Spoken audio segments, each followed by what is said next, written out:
Full Metal Storm, Battle of the Machines. This video is purely for entertainment and does not infringe on copyrights or laws. The rights to the novel and image belong to the original author. We do not claim ownership.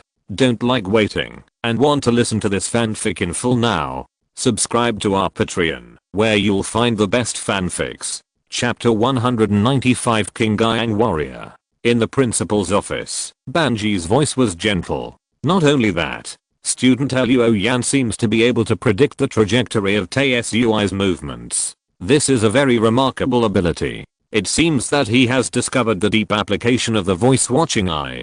Duanhong raised his eyebrows. Can the eye of vision also tap into such an ability? Banji took a sip of the fragrant tea, licked her red lips with her red tongue, and smiled with crescent eyes. Who knows? Maybe student Luo is special. At the same time, in the academy, the news that the 100 Battles team killed a top-level behemoth spread like the wind. Shen Yishan and the other 4 who had just returned from a mission did not care about resting. After receiving the news, they immediately went to a training hall and replayed the video of the battle between the 100 Battles team and Tsui. After watching it, Shen Yishan said in a deep voice, "What do you think?"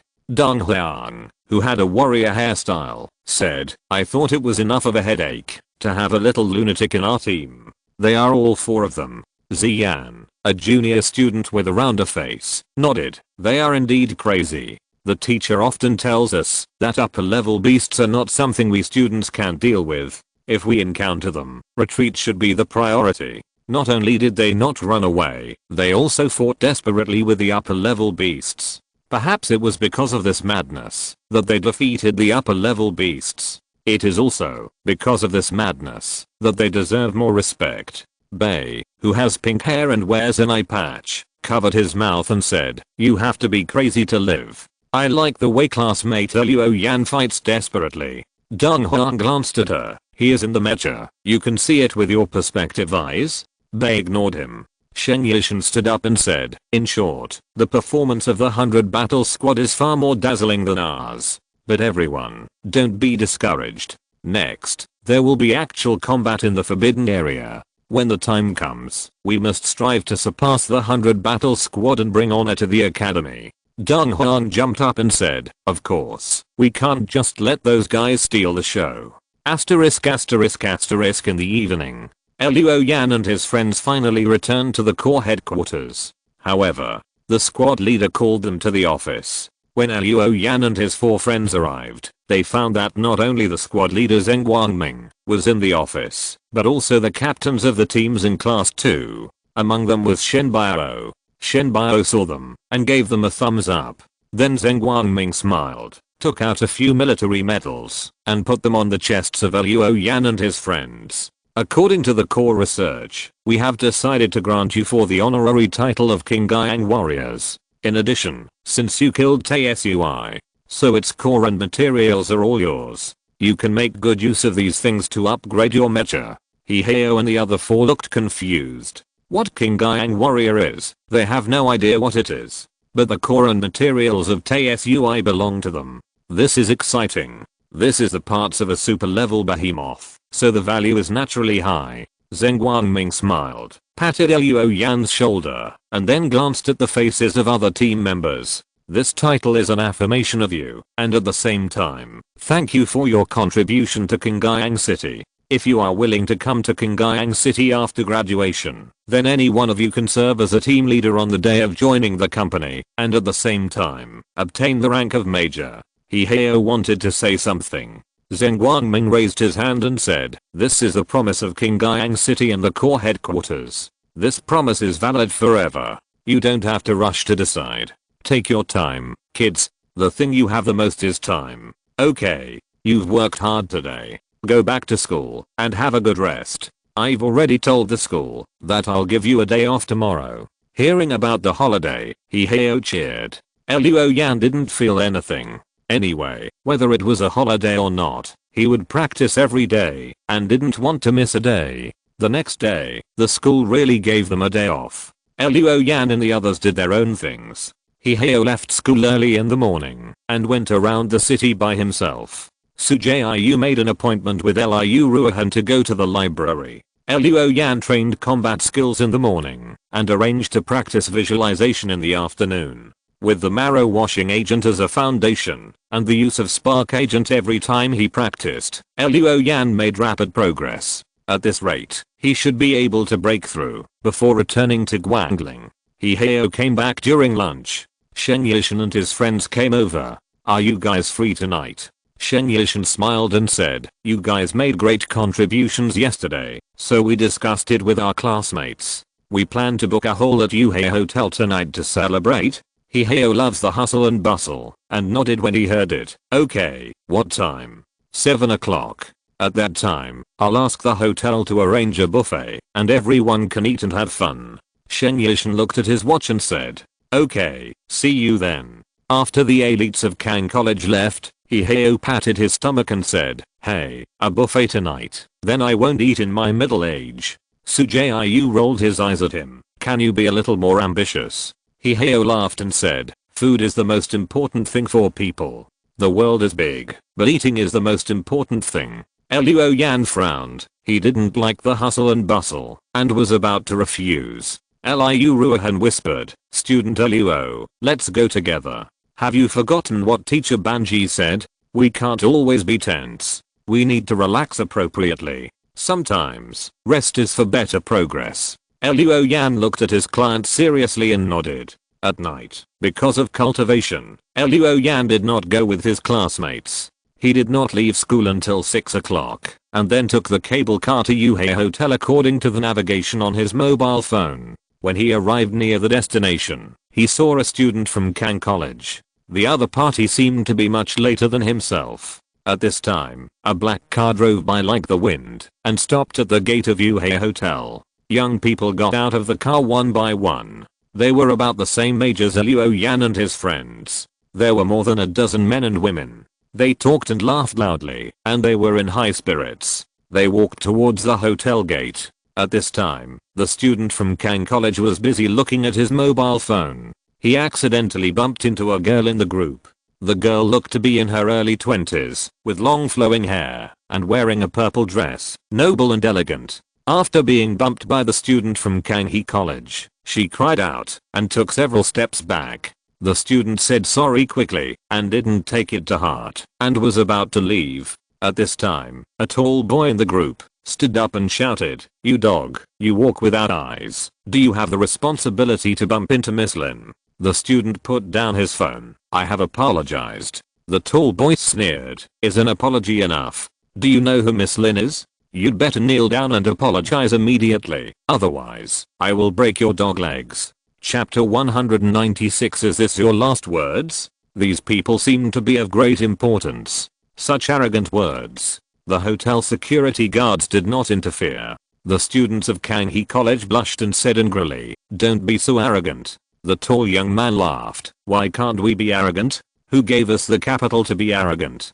Luo Yan glanced over there and didn't want to meddle in other people's business. Although they were from Kang College, if he couldn't even handle such a thing, Luo Yan thought it would be better for him to drop out. Why? It's very simple.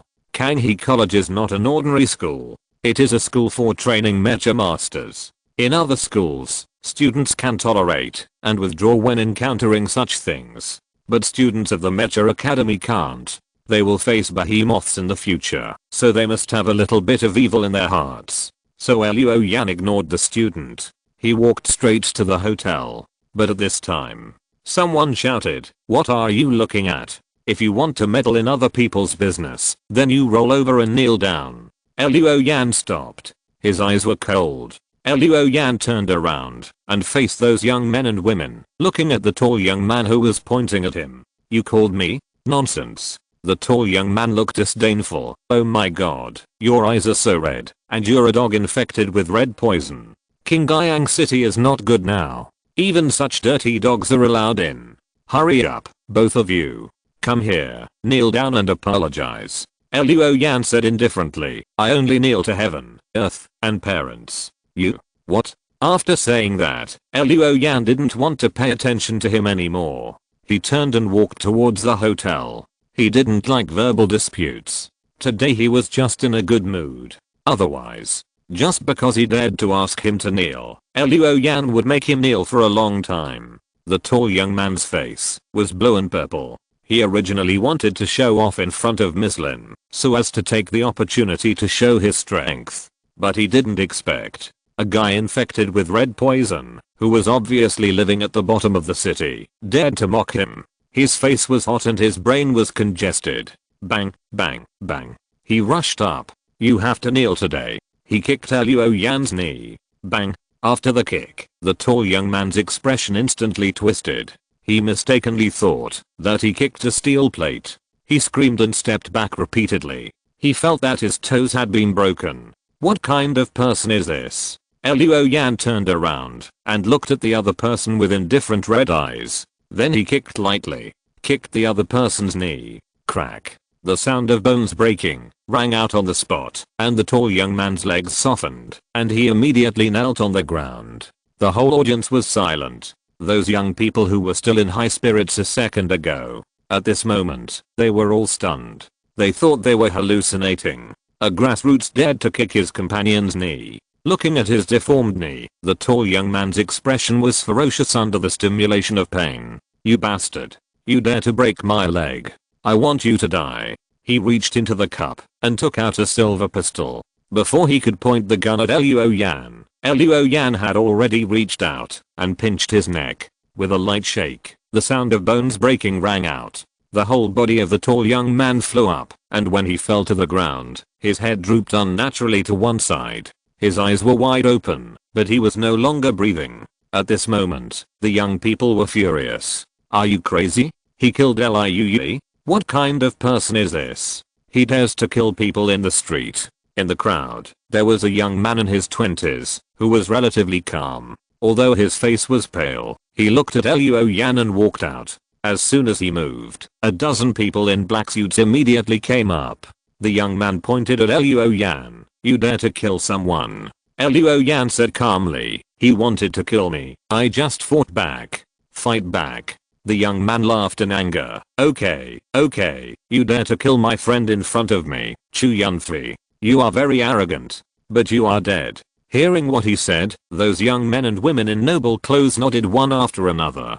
Today was originally Mr. Chu's birthday, and we all came to the hotel to celebrate his birthday. We should have been happy, but this guy not only ruined the mood, but also killed Liu. Isn't this clearly a loss of face for Mr. Chu? Yes, it's going to be fun now. Mr. Chu's grandfather is Mr. Chuzeo, the president of the Red Alliance Chamber of Commerce. Everyone in Qingyang City has to give some face, but he killed Mr. Chu's friend. Let's see how he dies. Although these young people lowered their voices, they could not hide it from Luo Yan. Hearing that this young man was Jiuying, the grandson of Chuzeo, Luo Yan immediately activated the Eye of True Suchness and saw Jiuying's information at once. Sure enough, he was the grandson of the president of the Red Alliance Chamber of Commerce. The world is really small. Luo Yan sighed softly. At this time, Jiuying made a gesture. Come on, kill without mercy. Luo Yan slightly closed his red eyes. He didn't wait for the bodyguards to come up. He took the initiative to attack. Although the bodyguards rushed forward, they were defeated by Luo Yan's punch. Then they rushed to Jiuying and stood face to face with him. Jiuying never thought that Luo Yan would be so fierce. He immediately put on a smile. Misunderstanding. This is a misunderstanding. Luo Yan nodded slightly. At this moment, Jiuying took out a pistol and was about to point it at Luo Yan. Unexpectedly, Luo Yan seemed to have seen through his trick. He stretched out his hand and pressed the muzzle of the gun down. Bang! Jiuying fired a shot, but the gun shot his own foot, causing him to scream in pain. Luo Yan slid his hand up and pinched Jiuying's hand holding the gun. There was a sound of bones breaking. Jiuying's hand was deformed on the spot, and blood and flesh were blurred. He roared immediately. You son of a bitch, how dare you hurt me? Do you know who I am? I'm Chu Xianniao's son, Chuzeo's eldest grandson. I'm destined to be the master of this city. You dare to hurt me, I will cripple you. I will cripple your hands and feet first, then dig out your eyes. Finally, let you die in pain. Don't expect anyone to save you. In Qingyang, My Chu family will crush an ordinary person to death. As easy as drinking water. Luo Yan looked at him and said, is this your last words? Chu Yunfei. The next moment, Luo Yan stretched out his hand and slapped Chu Yunfei on the forehead. Chu Yunfei's whole body shook. He stepped back. Then he slowly sat on the ground. After a while, blood flowed from his eyes, his nose, and his 7 orifices.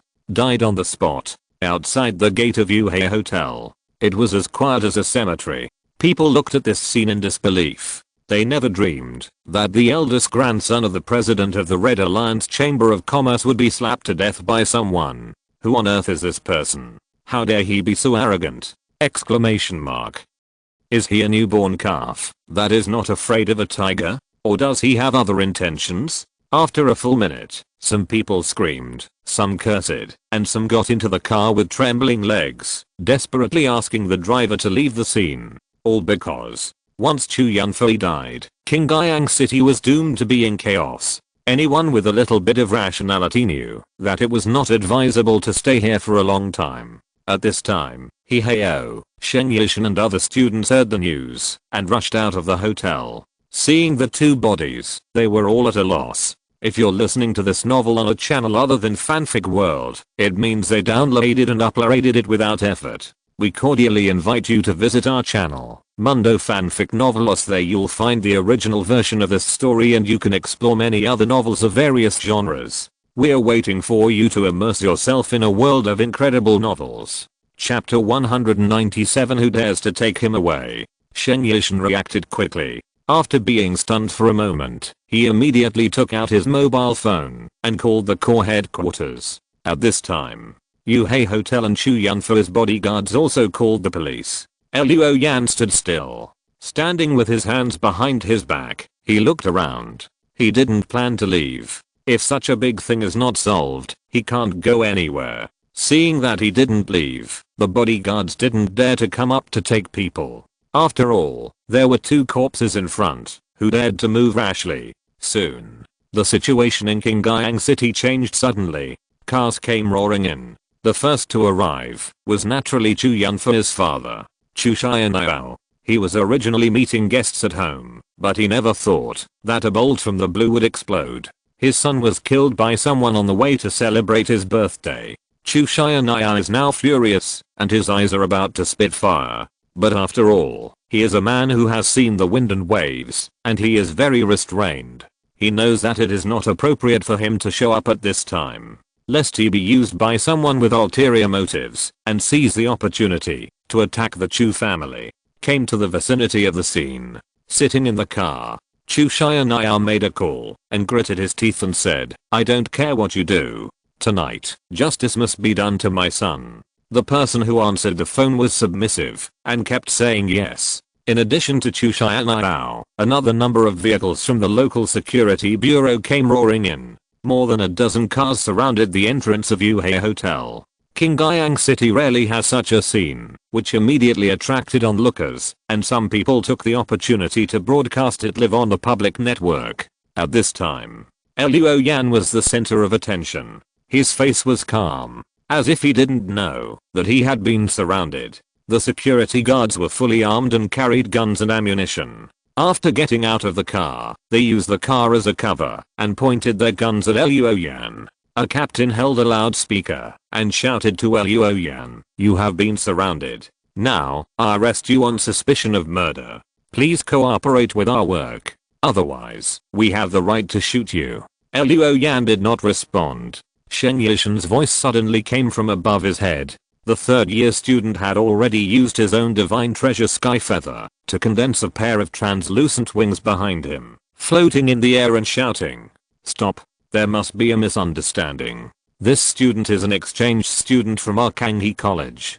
Please allow our college to participate in the investigation. Everyone in the local security bureau. The captain couldn't help but have a headache.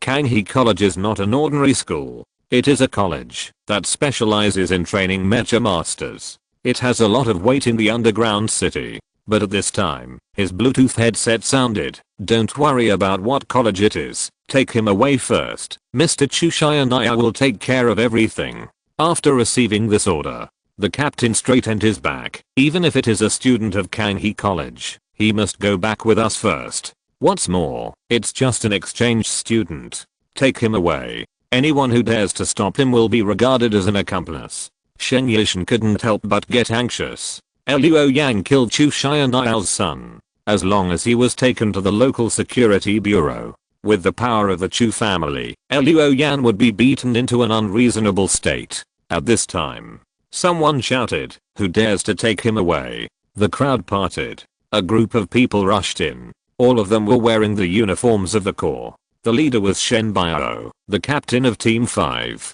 Bang, bang, bang. 20 or so mecha divisions entered the scene, guarding Luo Yan and confronting the security guards. The security captain had a headache again. He wondered why even the people from the surface corps came. Shen Biao glanced at Luo Yan and nodded slightly. Then he looked around and said, "This is the mecha division of our corps. Even if it is manslaughter, it should be investigated by our corps internally." Shen Biao raised the corner of his mouth and said, "But I know that it is not your intention to take him away. Let your master come out." The security guards were all silent. The captain was even more embarrassed. Shen Biao did not waste time with them and said, "Since your master does not want to come out, then we will leave." He waved his hand. The security guards looked at each other and no one dared to stop them. Seeing this, Chu Xianiao snorted heavily and finally got out of the car. As soon as he got out of the car, he shouted, "The surface army is so powerful.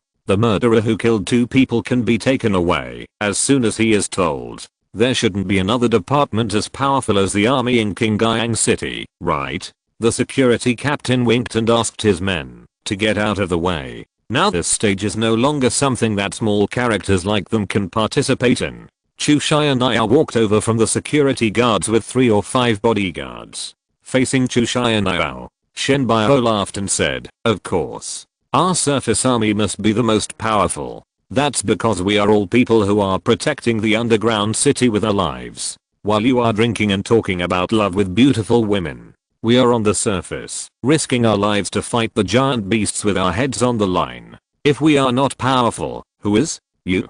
Who dares to say we can't be powerful? Who?" The whole audience was silent. No one dared to respond. Chu Xianiao didn't dare either. After all, he was able to enjoy a comfortable life in the underground city, which was indeed exchanged for countless blood, and lives by the surface army. After a few seconds, Chu Xianiao coughed dryly. "I respect everyone in the surface army. I also acknowledge the contribution and dedication of the surface army. But this man killed my son and another young man. The army said to take him away, which is too overbearing." Shen Biao laughed, pointing at Luo Yan. "He is a mecha master. He just participated in and killed a top-level behemoth on the battlefield yesterday. Mr. Chu, do you know how many people will die if a top-level behemoth breaks into the underground city?" Shen Biao said, and winked at a team member behind him. The latter picked up a tablet and pressed it. A moment later, a video appeared on the big screen on the Yuhei Hotel building.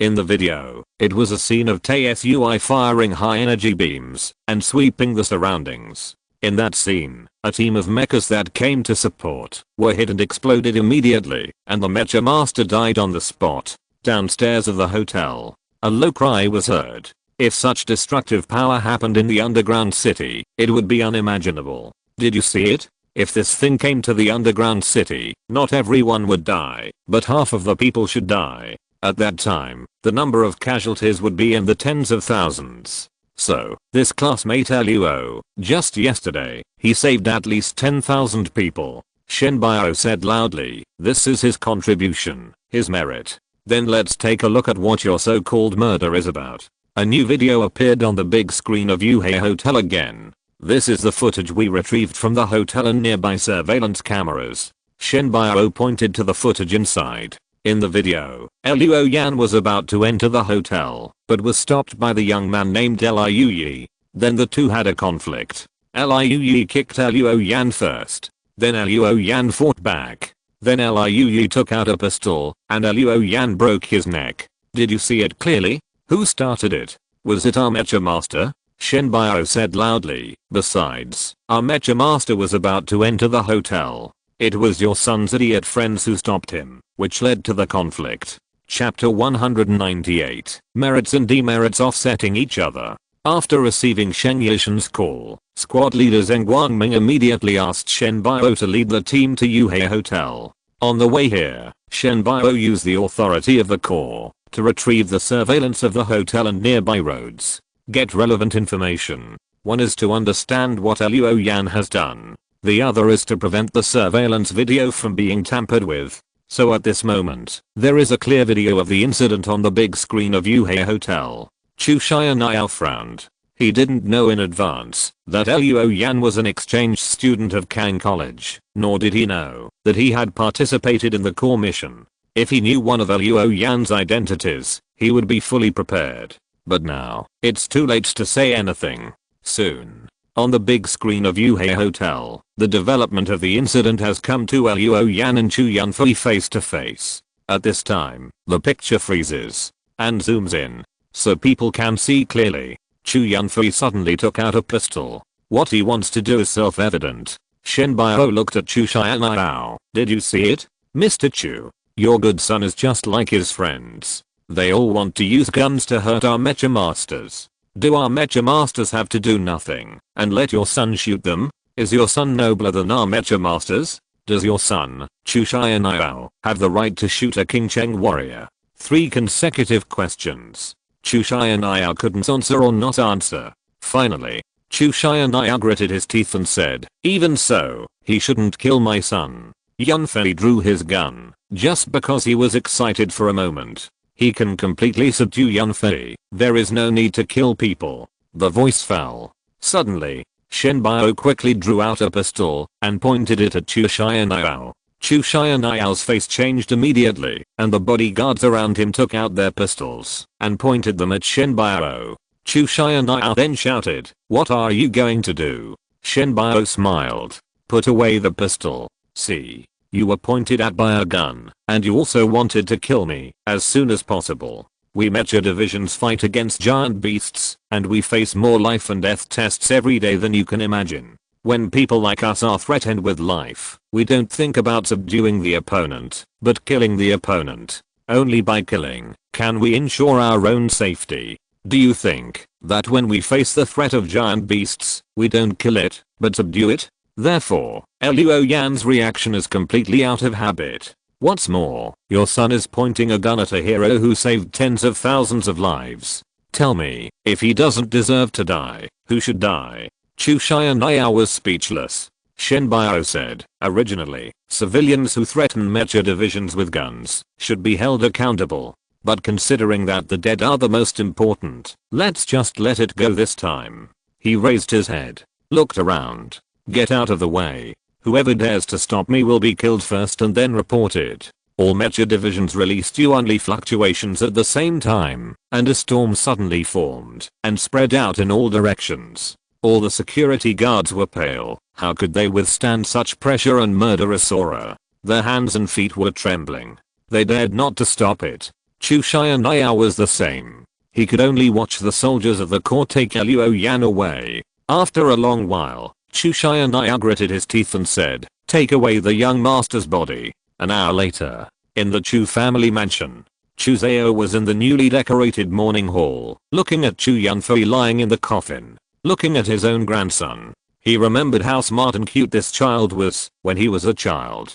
But now, he is lying in a cold coffin. He is separated from him forever. Next to him, Chu Xianyao cried like a tearful person. She and Ding Yang had no children, and they had always treated this nephew as their own. Unexpectedly, she had just sent her husband away not long ago.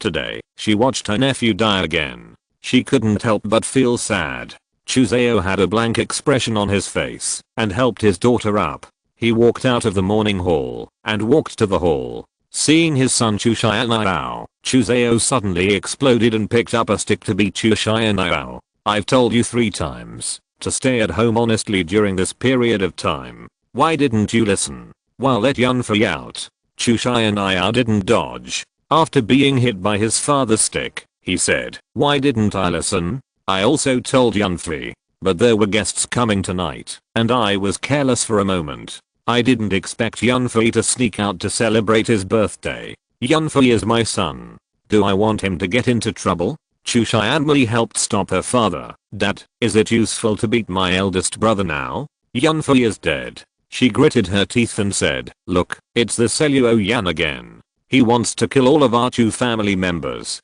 Chu Zhao put down the stick and shook his head. From the video, this looks more like an accidental incident. No matter how powerful the Luo family is, he couldn't have known that Fear was going to Yuhei to celebrate his birthday tonight. Besides, Yunfei's death is inseparable from his friends. I always tell him to be cautious in making friends, but he just doesn't listen. Now he's implicated by these people. Chu Zhao added, but even if it was an accident, even if Yunfei took action first, but he is my Chu Zhao's eldest grandson. He is the successor of my Chu family. A mere kid dared to kill my grandson. I will not let him go. Chu Xianmei immediately said, Dad, then I will make arrangements. Chu Zhao snorted, by the time you make arrangements, the opportunity will be gone. I have already informed the core.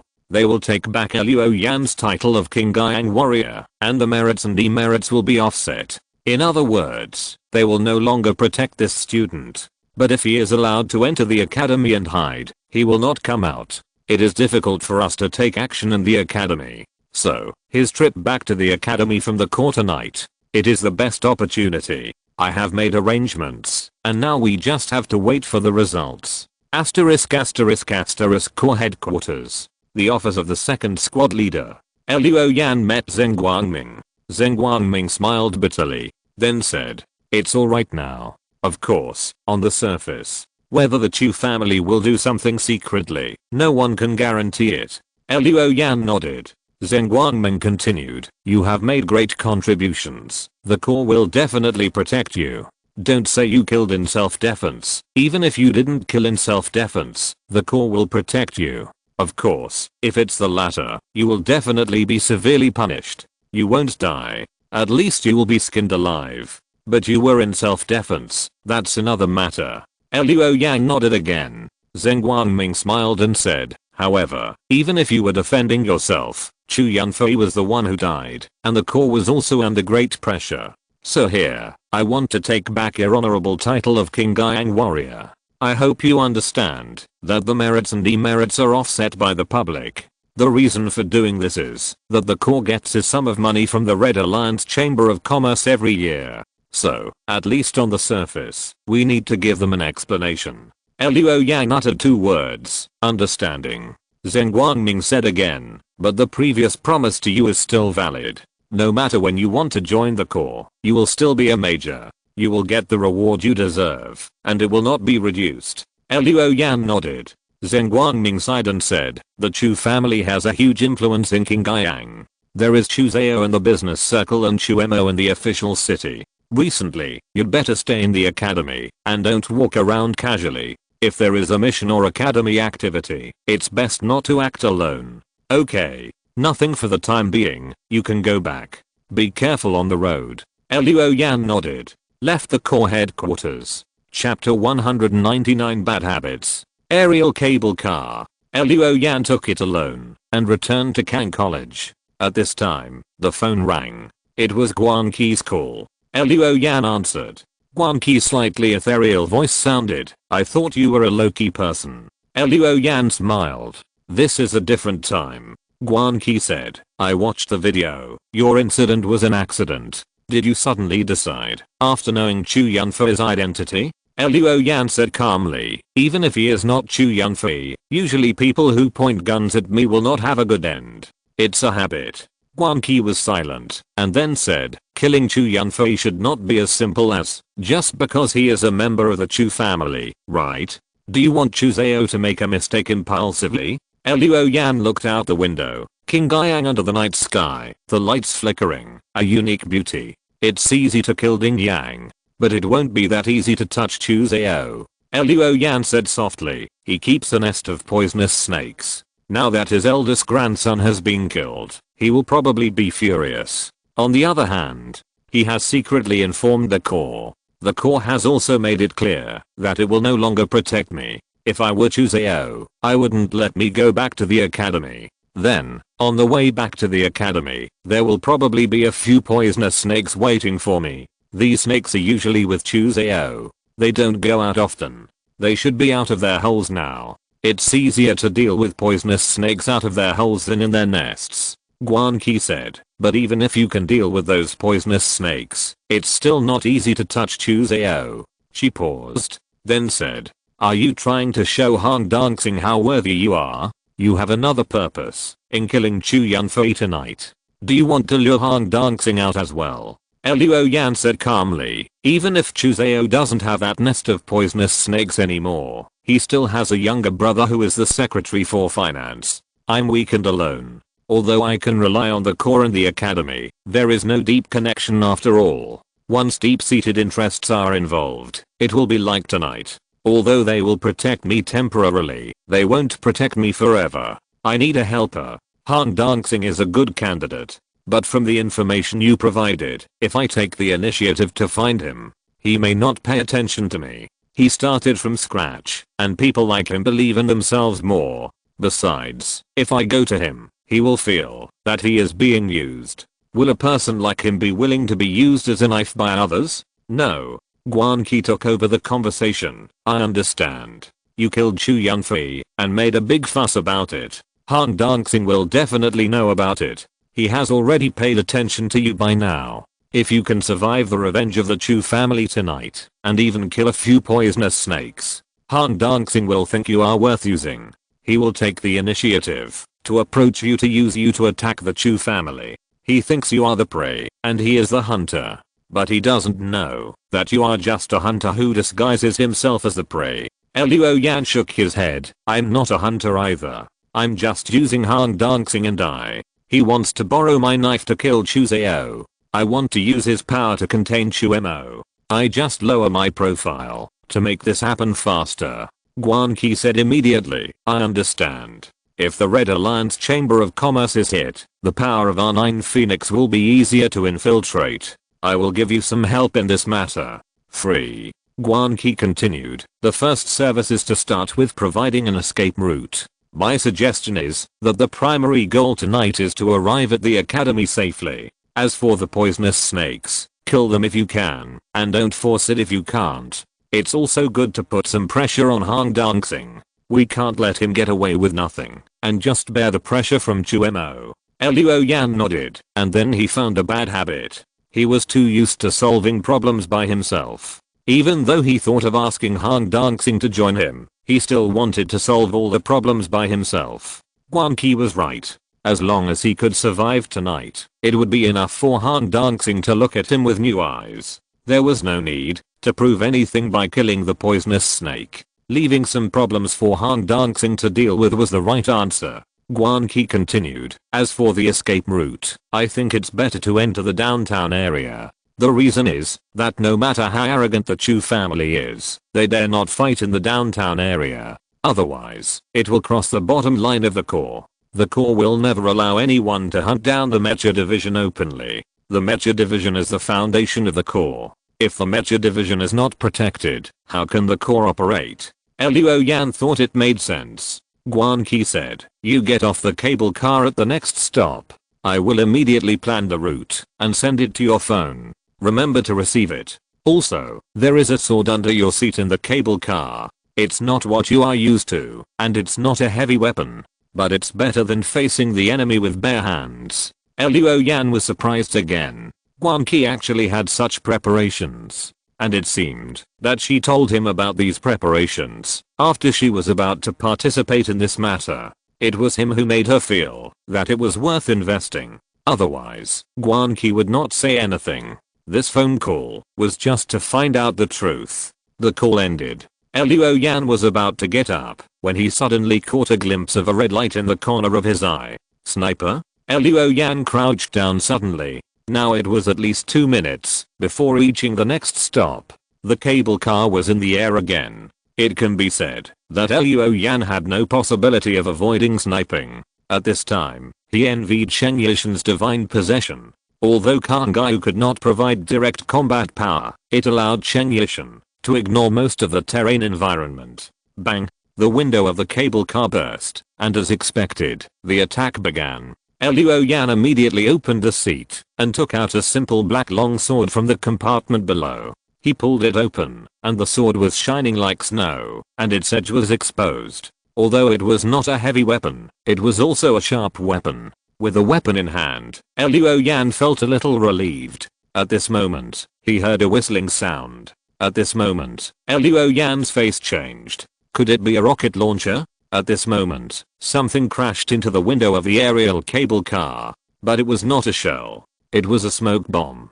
As soon as it landed, it spewed out a lot of thick smoke. Liu Yan was afraid that the smoke was poisonous, so he quickly got out of the window and climbed to the top of the cable car. Here, the night wind whistled, blowing his black hair back. In his pair of red eyes, a silver cross appeared. Liu Yan looked at the source of the attack, trying to find a sniper, but the other party might be hiding out of sight. Liu Yan saw nothing. He didn't want to. A few seconds later, he saw a ball of grey light floating in the night. The ball of grey light, with its wings spread, looked like some kind of bird of prey. A question popped up in Liu Yan's mind. Are there any birds of prey in the dungeon? Chapter 200, Man-Made Monster. Not long after, Liu Yan saw that the thing was not a bird of prey at all. It was a monster.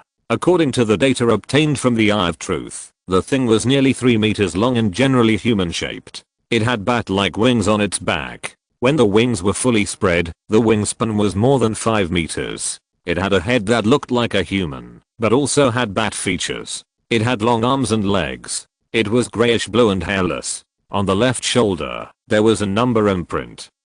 09. Could this thing be man-made? Otherwise, how could there be a number imprint? In addition, this thing also had biological grey light and information lines. Liu Yan concentrated his mind and read the information of this monster. Sound wave. Petrification. The ability composition was relatively simple, but this thing was like a miniature behemoth. At this time, Liu Yan remembered that on the way to Jiuying City, the Black Tau Company captured refugees at a surface base. They said they were going to send them to some laboratory.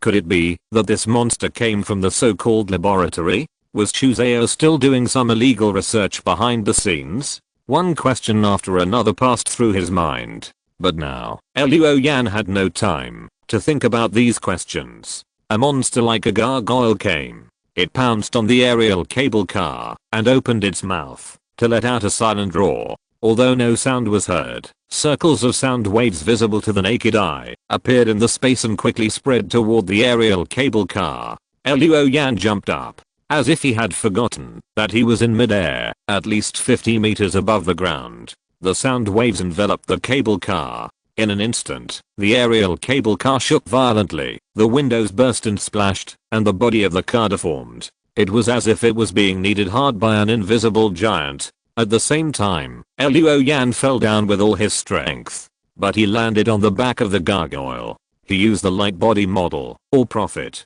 This was the name Liu Yan gave to the measurement model. With the help of the Prophet, he knew the flight route of the gargoyle in advance. Only then did he dare to jump decisively from the sky above the cable car. At the same time, the gargoyle suddenly sank and made an emergency landing below. But in an instant, it flapped its wings and flew high again. Liu Yan turned the blade of his sword and stabbed it into the monster's back. He didn't expect that the gargoyle was not covered with armor, but its skin was as hard as real rock. Liu Yan stabbed hard. The sword only penetrated 1/3 of the way. It was far from what he imagined.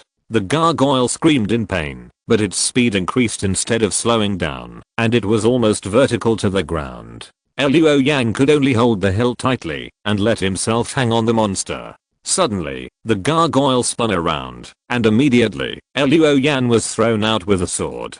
Fortunately, Jiuying City is a mountain city with layers upon layers. After Liu Yan was thrown out, he hit a hillside and slid onto a rooftop. He raised his head. The gargoyle swooped down and stretched out its claws to grab him. Liu Yan rolled sideways on the ground to avoid the claw. The monster's claws scratched a string of sparks on the ground and tore several claw marks on the rooftop covered with floor tiles. Moreover, after the claws touched, gray and white appeared on the ground, spread, and diffused. An irregular stone coat appeared near the claw marks. Petrification. Although this monster has only 2 abilities, its mouth can release sound waves and its claws have petrification, which is still quite troublesome. Luo Yan immediately jumped off the rooftop, came to the ground, and crawled into a bush used for urban greening. He hoped to get rid of the monster with the help of various covers on the ground. Unexpectedly, the huge nostrils of the gargoyle arched, as if it smelled something, and suddenly pounced on the bushes. Luo Yan's heart sank. The scene of the aerial cable car being thrown with smoke bombs flashed through his mind.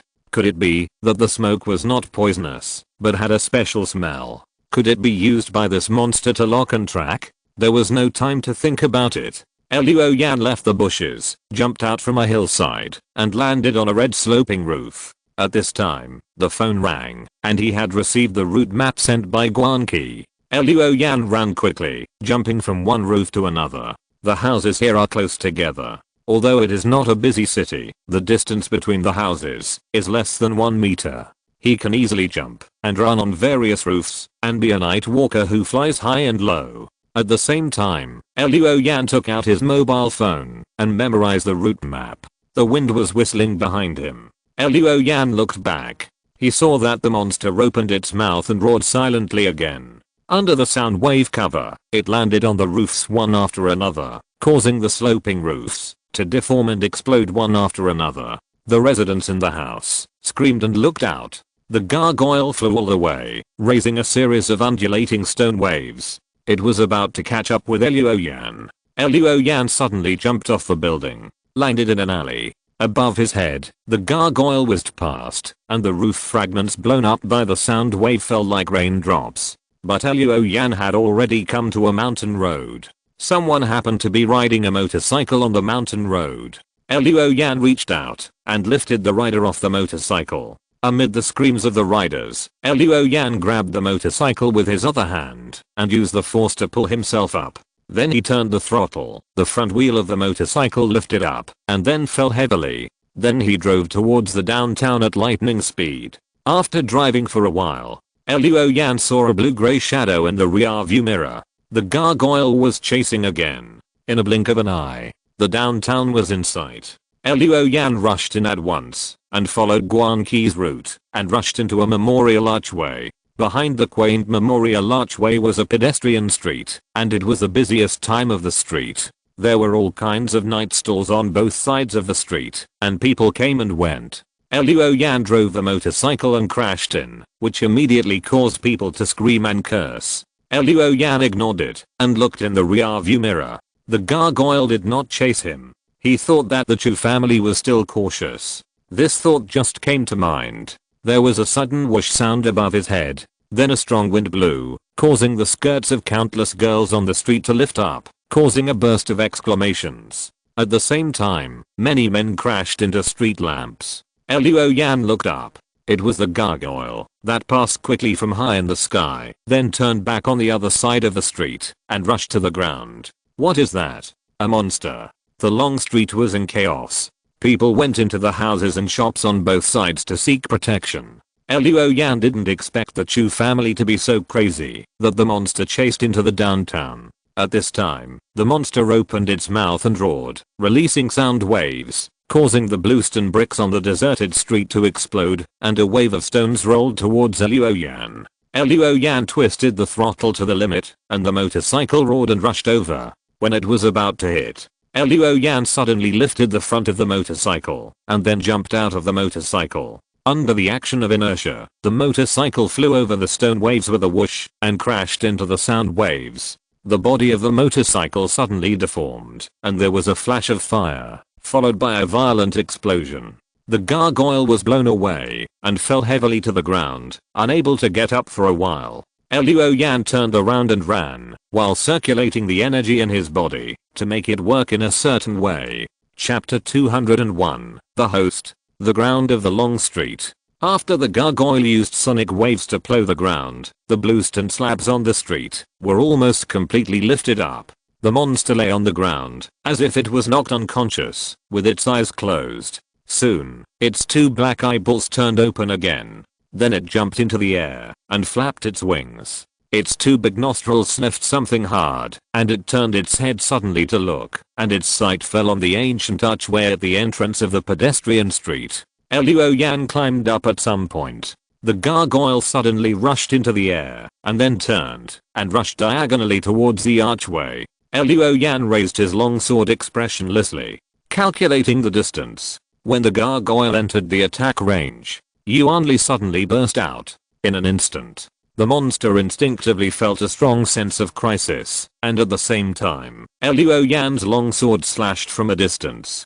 People hiding in the houses on both sides of the long street saw that a white rainbow rose to the sky from the ancient archway, hanging high in the sky. Just as the gargoyle was about to take off at full speed, the field of vision suddenly became white. Then, it felt as if it had fallen into a mountain torrent, and felt a violent impact. In such an impact, it quickly lost consciousness. Its body collapsed directly in the white rainbow, and its flesh and blood were blurred. Then the flesh and blood were quickly wiped out. Wings, head, body, limbs. The flesh and blood were quickly annihilated. Only those parts that were not affected by the white rainbow fell down and landed on the street. For a while, the street was crackling. Broken claws, broken legs, wingtips. Many fragments fell all over the ground. Snap, snap.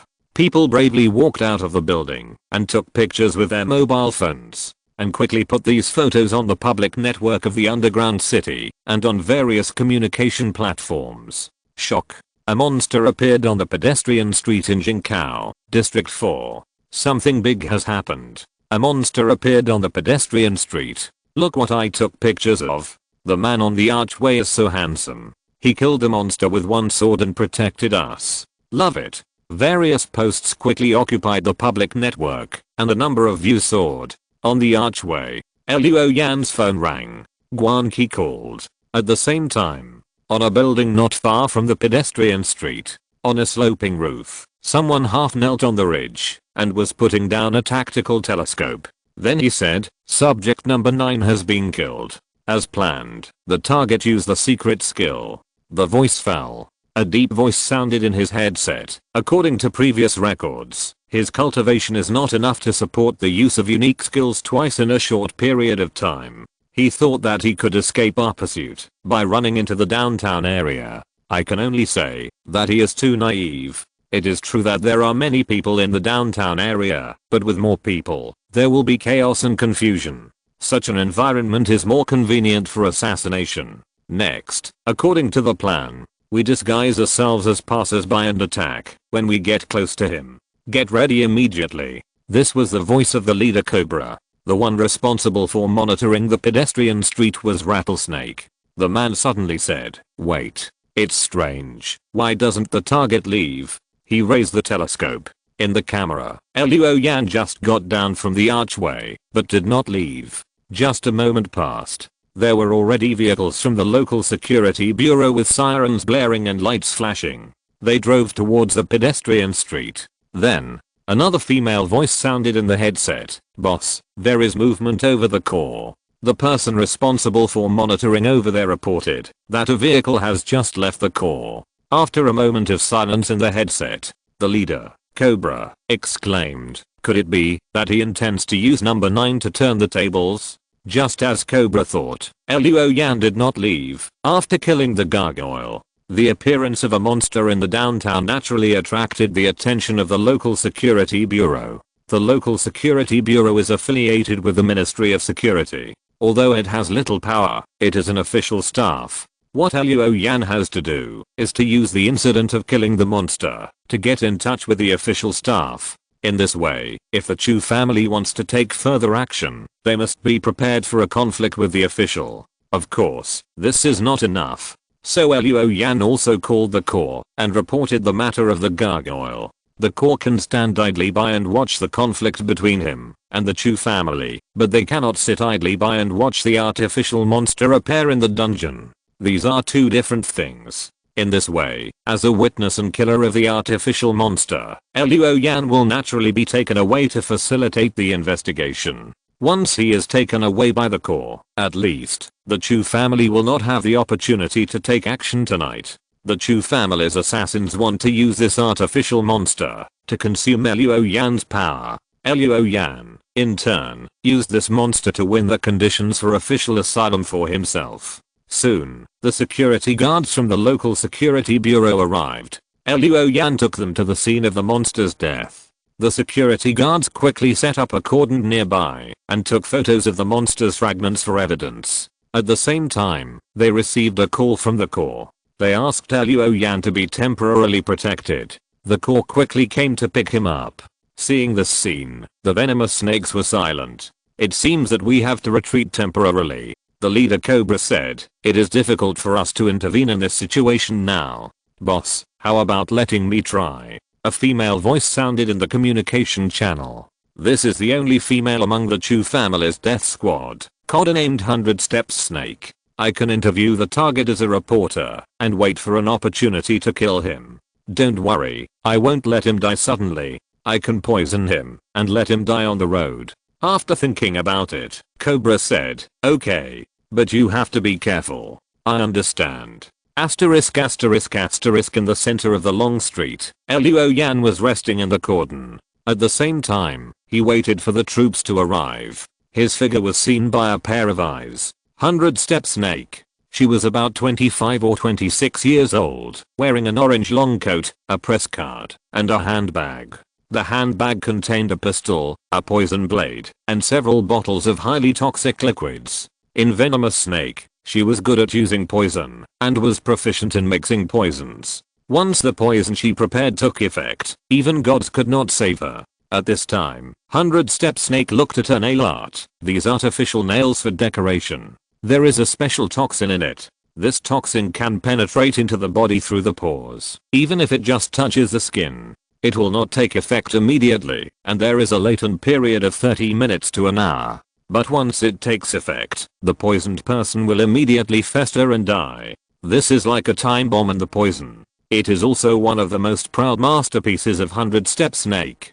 She took out the recorder, showed a professional smile, held her head high, and strode to the cordon. "Show her press card." After some communication, the security guard let her in. 100 Step Snake first took several photos of the monster fragments on the ground with her mobile phone, and then walked towards Luo Yan. Her plan was to pretend to interview and bring the recorder close to Luo Yan. Then, she only needed to let her poison armor gently rub against Luo Yan's skin. The mission would be successfully completed. Chapter 202 Biological Weapons. 100 Step Snake smiled lightly and walked slowly towards the boy with black hair and red eyes. She raised the recorder and showed her press card. She was smiling. "Hello, sir. I'm Zhao Minimum, a reporter from Qingyang News. Here is my press card. Can you please tell me how you found that monster?" She moved the recorder towards Luo Yan. At the same time, she thought to herself, "Hold steady. No need to use Yuanli. Don't let him find out. Just touch him with your fingernails. Everything will be over." At this time, 100 Step Snake saw Luo Yan raise his head. His black hair was slightly blown by the night wind, but his red eyes were calm, like an ancient well, deep and cold. At this time, a cold light flashed in the eyes of 100 Step Snake. This light passed across her wrist holding the recorder, and passed through her snow-white neck. At the other end of the light mark, it was Luo Yan's long sword that was raised diagonally. In the warning circle, various sounds were still heard. But in the ears of the 100 Step Snake, the surroundings were so quiet that it was like a ghost land. She could only hear her own heartbeat. It was beating very fast. Then, from the corner of her eye, she saw her well-maintained hand holding the recorder. It slipped down to the wrist, exposing the bright red muscles and white bones inside to the air. Then her vision gradually tilted and fell. The 100 Step Snake saw Luo Yan's cold eyes, the ground paved with blue stone slabs, the bright starry sky simulated by the holographic board, and a figure wearing an orange long dress. This figure had nothing on his neck. "Is that me?" This was the last thought of the 100 Step Snake. Puff, puff, puff. A large amount of blood spurted out from the woman's broken wrist and neck at the same time, and the blood sprayed into the air, painting a blood-red curtain, and then splashed down. Exclamations and screams rose up all around. The security guards in the cordon were startled and found that the reporter who had just been let in was killed by Luo Yan. "What are you doing? Are you crazy?" The security guards shouted and pointed their guns at Luo Yan. "She is not a reporter," Luo Yan said calmly, and at the same time used a long sword to pick open Zhao Minimum's handbag. Inside, pistols, poison blades, and poison bottles slid out one after another. The security guards were stunned.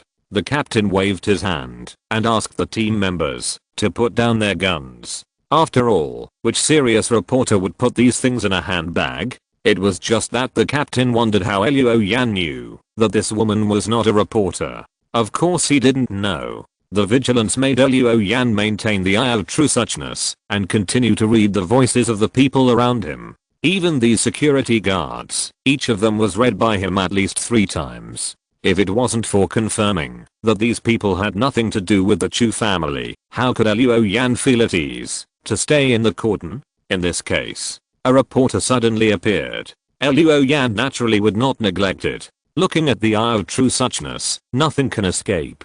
100 Steps Snake couldn't silence her in a voice like Ziyan. Luo Yan had seen clearly what she was thinking. After the security guard put down his gun, Luo Yan put away the things of 100 Step Snake, thinking that he could use them in the future.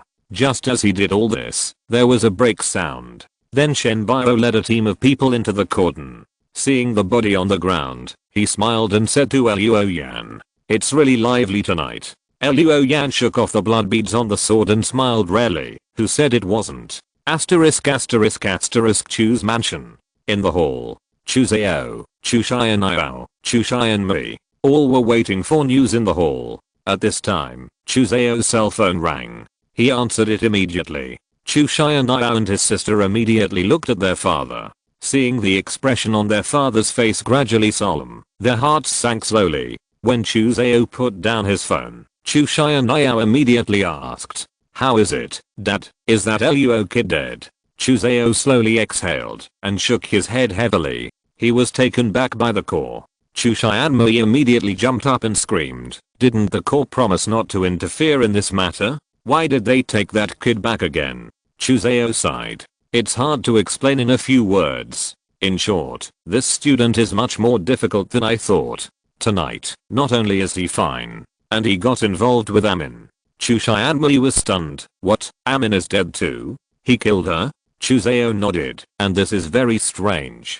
He shouldn't know Amin's identity. But when Amin approached him, he was killed on the spot. It's as if he knew Amin's identity all along." Chu Xianyao shook his head. "This is impossible. The number of people in Qingyang City who know Amin's identity can be counted on 10 fingers. Besides, he is an exchange student." Chu Zhao said, "That's right. So there is only one other possibility. Hong Dancing."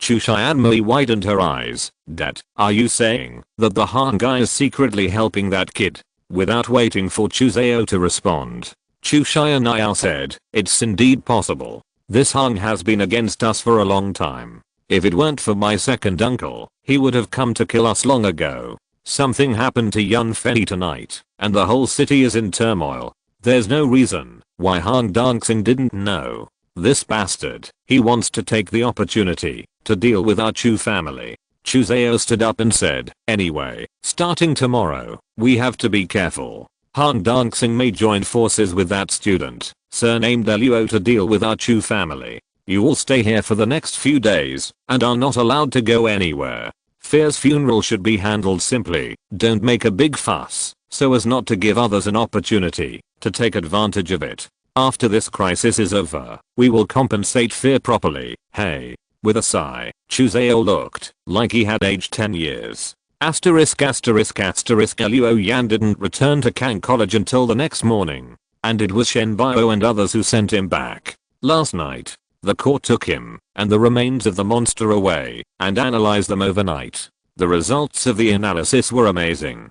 In the remains of the monster, not only animal cells were found, but also giant beast cells. It is basically certain that this is an artificial monster cultivated through cell technology. With the characteristics of a giant beast, it can be regarded as a pocket-sized giant beast. This is a biological weapon. After listening to Luo Yan's report, the second squad leader Zheng Guangming came to this conclusion. This is not only because the artificial monster has the characteristics of a giant beast, but also because it can lock and track targets. Isn't this a guided weapon? Once this weapon appears on a large scale, no one can imagine what the world will become. I'm afraid it won't be better than it is now. Now, the biological weapon has been reported by the Corps, and the origin of this monster will be fully investigated next. But Luo Yan doesn't think it's that easy. Even if this monster was released by the Chu family, since the Chu family dared to release this biological weapon, they must have taken all necessary measures. They will never let people trace the source easily. However, the biological weapon incident should make the Chu family temporarily give up revenge, to avoid exposing their feet. On the other hand, this is Luo Yan's best chance to eradicate them. Just as the Corps personnel left, and Luo Yan was about to enter the college, 7 or 8 black cars roared over on the college road, and honked their horns, attracting Luo Yan's attention. Chapter 203 Cooperation. A row of black cars, surrounded by a stretch limousine, stopped outside the gate of Kang College. The door of the black car opened. One by one, men wearing sunglasses, black suits, and short haircuts came out of the car. They quickly lined up in 2 rows. Then, the door of the stretch limousine opened, and a man in his 30s wearing a white suit and gold-rimmed glasses came out. He walked up, and said with a smile, "Hello, classmate Luo Yan. I'm Mr. Han Dancing's assistant. My last name is Huang. Mr. Han wants to meet you, please." The man surnamed Huang turned sideways and raised his arm. In his cognition, Luo Yan would definitely accept the invitation of Han Dancing. But the fact is, after Luo Yan glanced at him, he walked straight to the gate of the college. It's not that he is arrogant, but normally, he is an exchange student who has just come to Qingyang City. How could he know Han Dancing? The man surnamed Huang was stunned and was about to stop him. A long laugh rang out. Then someone said, "Zhao Huang, step back. Student Luo doesn't know me, so it's normal for him to turn around and leave. It's my fault for not introducing myself. Student Luo Yan, in the whole Qingyang, there is only one person who can help you deal with the Chu family. Probably only me, Han Dancing of Dancing Group." Luo Yan stopped and looked back. It was a little different from what he imagined. A generation of heroes who started from scratch and dominated both black and white. But he was a middle-aged man in his early 50s, well-mannered. He wore decent clothes and didn't wear any gold or silver. Considering his status, his clothes were surprisingly simple at this time.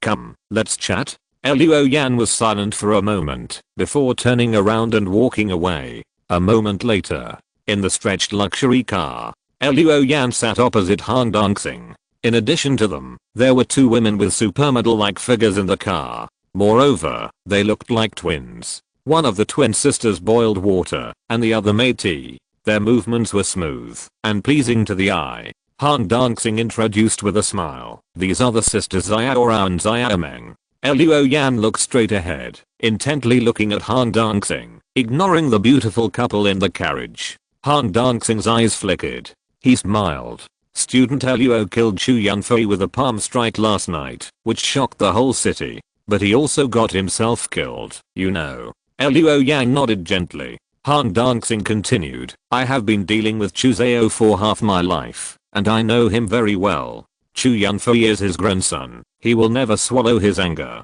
I believe he will take thunderous revenge on you next. In addition, although you are a mecha master, you are not a resident of Qingyang City after all. You are not part of the Qingyang Corps, so the Corps will not give you everything. If you think the Corps is a backer, you are wrong." Luo Yan picked up the tea handed over by the twin sisters and drank it. No response. Waiting for the next step, Han Dancing took out a cigar and handed it to the beautiful woman next to him. Then he said, in addition to Chu Zhao, the Chu family also has Chu Mo. He is Chu Zhao's brother and the financial director of Qingyang City. If he puts pressure on the Corps will not protect you. What do you think?" Luo Yan nodded and put the teacup back on the table. Han Dancing took the lit cigar, took a puff, and exhaled. "So the situation now is that, even if you want to reconcile with the Chu family, Luo Yan, They won't let you go. If you don't kill them, they will kill you. It's that simple. Luo Yan didn't speak until now. What do you propose? Cooperation. Han Dongxing laid so much groundwork just to lead to this sentence. I will withstand Chuemo's pressure for you and give you intelligence on the Chu family. If you wipe out the Chu family, you will naturally have no worries. After the matter is done, you and I will divide the Chu family's business and each will get what it wants. How? Luo Yan did not answer this question. Suddenly said, I killed a monster last night. The Corps conducted an overpass analysis and believed that it was a man-made monster. It is a biological weapon. On my way to Qingyang City, I killed a team from the Black Wave Company in a base. That team captured old people and children in the base and said that they would be sent to a laboratory as experimental subjects. Han Dongxing was stunned. He thought for a while and said, what kind of monster is Chu Zhao studying privately? Studying biological weapons? Ding Yang, the boss of the Black Wave Company, is Chu Zhao's son-in-law. Therefore, with these few pieces of information from Luo Yan, it is not difficult for Han Dongxing to draw the above conclusion. Don't rule out this possibility. Luo Yan nodded and continued, if we can find this laboratory, once we get direct evidence, Chu Zhao will be dead without me having to do anything. Once he dies, when the tree falls, the monkeys scatter. The others will not be a threat. Besides, it is illegal to study biological weapons privately. If Chuemo wants to protect himself, he will cut off his relationship with Chu Zhao. In this way, he will be less pressured in this regard. In order to avoid suspicion, he will not do anything in the short term. Han Dongxing nodded, that makes sense. So, instead of fighting the Chu family to the death in Qingyang City, why not find a way to find this laboratory? Luo Yan looked at the man opposite him. You should be able to do this, right? Han Dongxing laughed. As long as this laboratory really exists, I will be able to find it. Okay, leave it to me. I'll notify you if there is any news. Luo Yan spoke again. Chu Zhao also has a nest of venomous snakes around him, and I killed one last night. If the man-made monster was indeed created by Chu Zhao, then he will probably throw all the venomous snakes into the laboratory next. To prevent intrusion. Han Dongxing was surprised again. For the first time, he looked at Luo Yan seriously. Luo Yan continued, I can't deal with so many venomous snakes by myself. Han Dongxing's eyes flickered, and he said in a deep voice, I also have a few good hands. Then I will let them act with you. Luo Yan raised his hand and spread out 5 fingers. In the end, after the matter is done, all the Chu family's business belongs to you, but I want 50 million. Hearing this number, Han Dongxing's eyebrows twitched. Then the corners of his mouth rose. Okay, I will transfer 10 million to you right away. To show my sincerity, after the Chu family disappears, I will transfer 40 million to you in one go. He stretched out his hand. Happy cooperation? Luo Yan glanced at him and then shook his hand. Happy cooperation. After getting out of the car, Luo Yan walked towards the gate of the college. He was not interested in the Chu family's business, and he would not stay in Qingyang forever, so how could he have the energy to manage any business? Get 50 million at a time. After returning to Guangling, you can use it to upgrade the mecha, or use it for the daily maintenance of the God General level mecha. Due to the needs of business, the work points of the dungeon are universal, so there is no situation where the work points of Qingyang City cannot be used in Guangling. This is also the basis for Luo Yan to ask Han Dongxing for money instead of business. If you're listening to this novel on a channel other than Fanfic World, it means they downloaded and uploaded it without effort. We cordially invite you to visit our channel, Mundo Fanfic Novelos. There you'll find the original version of this story and you can explore many other novels of various genres. We're waiting for you to immerse yourself in a world of incredible novels. Chapter 204, Forbidden Land Competition.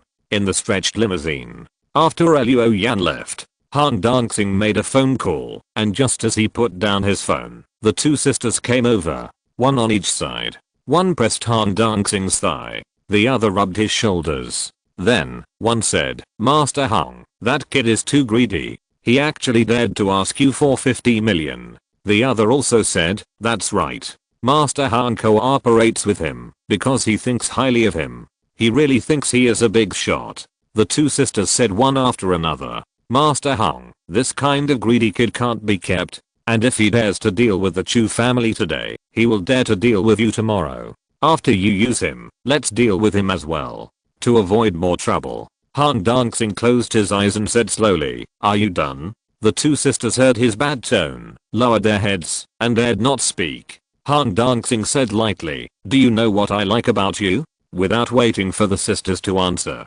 Han Dongxing said, "I like you guys with big breasts and no brains, so just continue to be my brainless toys. Don't try to be smart. Don't want a monk after fasting. Destroy the bridge after crossing the river." If I, Han Dongxing, had only this little vision, do you think I could sit in this position now? What's 50 million? If I can wipe out the Chu family and take over the Red Alliance Chamber of Commerce. Don't say 50 million, I'll give him 100 million. He snorted. That kid is not as simple as you think. Just because he is still alive and well, you can see it.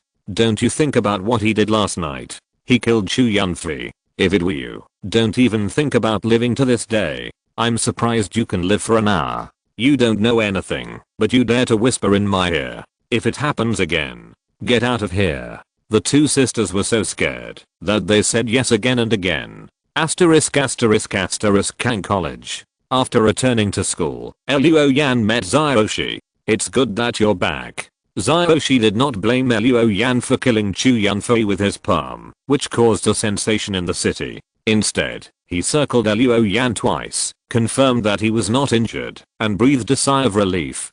"Don't leave the academy in the next 2 days." Xiaoshi smiled and said, "Originally, Kanghe Academy would arrange your Forbidden Land competition activities after a while.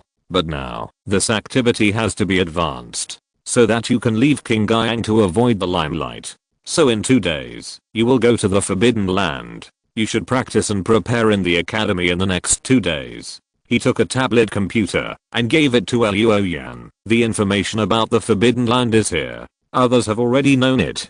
Take a look for yourself. If you have any questions, come to me again." Luo Yan nodded and took the tablet computer back to his dormitory. He looked at the information about the Forbidden Land. Forbidden Land number 5 Earth Dragonstone Plain. This Forbidden Land is very special because the Forbidden Land itself is a dominant beast, Earth Dragon. There is relevant information about the Earth Dragon in the information. Codename, Earth Dragon level, Overlord level 5. Type, Beetle. Unknown characteristics. Unknown weaknesses. There is very little information about the Earth Dragon. We only know that it is the largest of the known giant beasts. The so-called Forbidden Area is actually the back of the Earth Dragon. After the Earth Dragon descended in the giant beast disaster, it has been in a dormant state. But although it is dormant, it has been continuously affecting the ecology of the surface. As a result, there are many stone forests in the Forbidden Area and the environment is complex. In addition, the giant beasts in the Earth Dragon stone field are mostly armored beasts, and even the animals there have mutated, and most of them are armored. Due to the breath of the Earth Dragon, there are many mineral deposits in the Forbidden Area, among which a kind of dragon crystal is the most valuable. It is said that this crystal may be condensed from the secretions of the Earth Dragon, and can be used for many purposes, but the dragon crystal is scattered.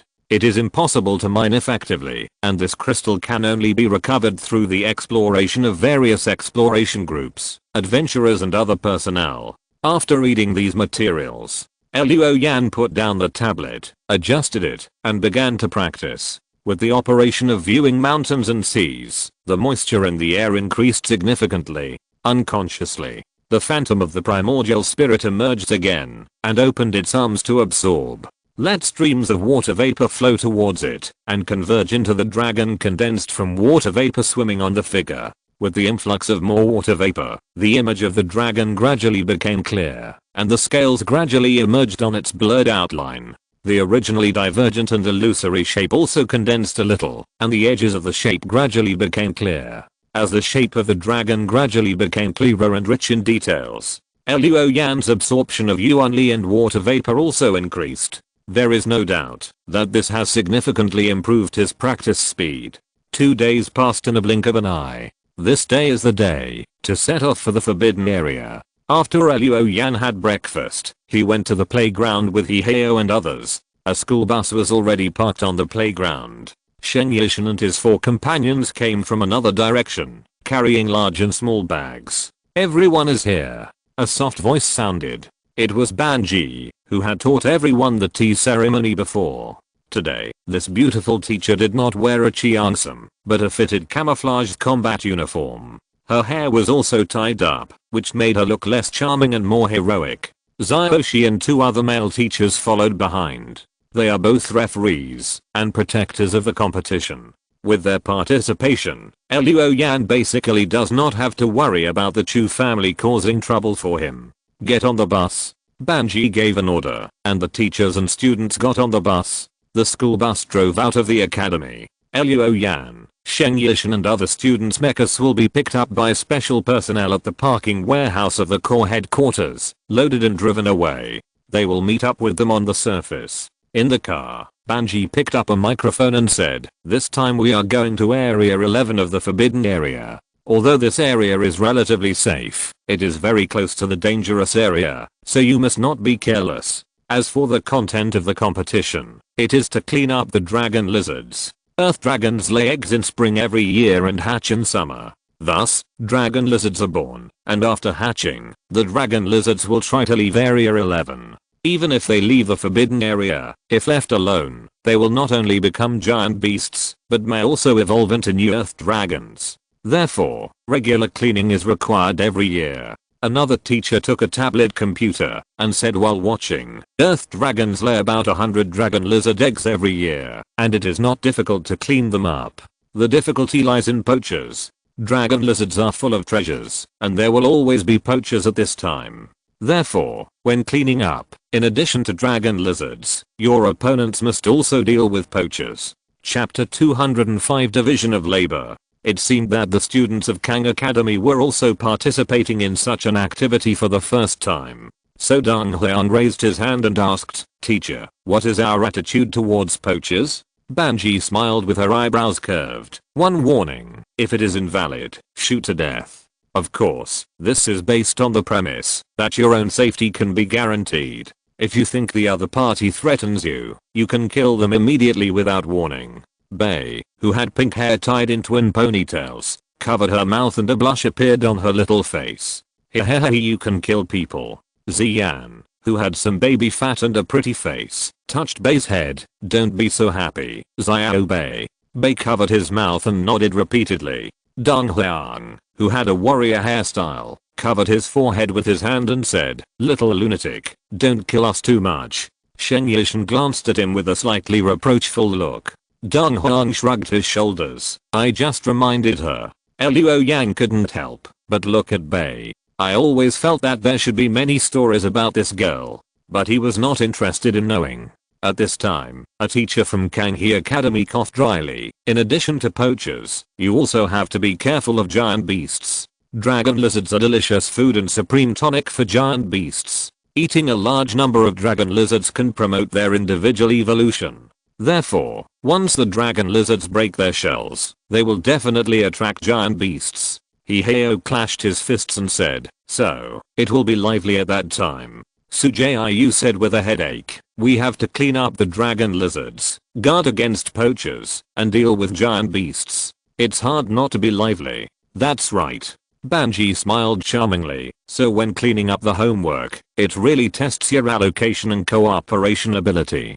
Who is responsible for cleaning up the dragon lizards? Who is responsible for dealing with poachers? And what should we do if the giant beast appears? These questions are all related to your results in this competition." Liu Ruohan raised her hand and said, "Teacher, what are the prizes for the competition?"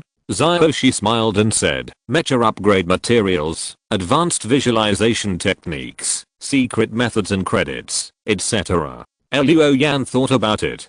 Basin Academy promised to teach him advanced visualization techniques, and he basically had no demand for this. As for the secrets, he already has 2 secrets, KPLN and Zushura. He has no plan to learn new secrets for the time being. In the end, only mecha upgrade materials and credits are more attractive to him. However, this is for him. but for other students, any reward here is enough to stimulate them to go all out to win this competition. Suddenly, Hiheo and the other two looked at Sheng Yishan, and the smell of gunpowder between the students of the two colleges became strong. Asterisk asterisk asterisk soon, Luo Yan and others arrived at the number 5 forbidden area Delong Stone Plain. Here is the same as described in the information, with strange rocks standing in rows, and because of the large number, it forms a forest. The college convoy drove directly into the forbidden area, and arrived near the destination. There is a monitoring point set up by the surface core of Qingyang City, to prevent the dragon lizard from escaping. Banji and other teachers stayed at the observation point, and the students drove the mecha into Area 11. There are no specially paved roads in Area 11, because the dragon lizard eggs are scattered here and there, and they won't gather together. It seems that the Earth Dragon made this arrangement to prevent poachers. Of course, this is just a guess. Whether it is true or not, we can only ask God. After a few days of repair, the performance of the white dragon has been restored to its original state. But the outer armor is still bumpy. There is no way. The outer armor of this mecha is made of special material armor. It is impossible to completely repair it, unless the outer armor is replaced. But the Qingyang core does not have the materials for the spiral turtle. Luo Yan doesn't care. The performance of the white dragon outer armor has only dropped by 15%, which is within an acceptable range. It can still withstand the attacks that it can withstand. If it can't withstand it, it will be useless to replace it. Walking in the stone forest, you can see some white bones from time to time. There are skulls as big as mountains, which are obviously the remains of some giant beasts. There are also some animal or wild beast bones. If you observe carefully, you will find that they have more or less signs of mutation. In the stone forest, the colors of the strange rocks are different because of their different components. Some are pitch black, some are grey-brown, and some are shining like stars. Some of the stone forests have been weathered, and the surface texture is like frosted. Some seem to have just risen from the ground, and there are still many mosses or fungi that can only be seen underground. From time to time, the wind blows, swelling in the stone forest, making a sound like a ghost. The whole stone field looks gloomy and terrifying even in the daytime. The breath of death is surging everywhere, especially in the depths of the stone field. From time to time, the roar of giant beasts can be heard, and many of those roars are screams of being injured.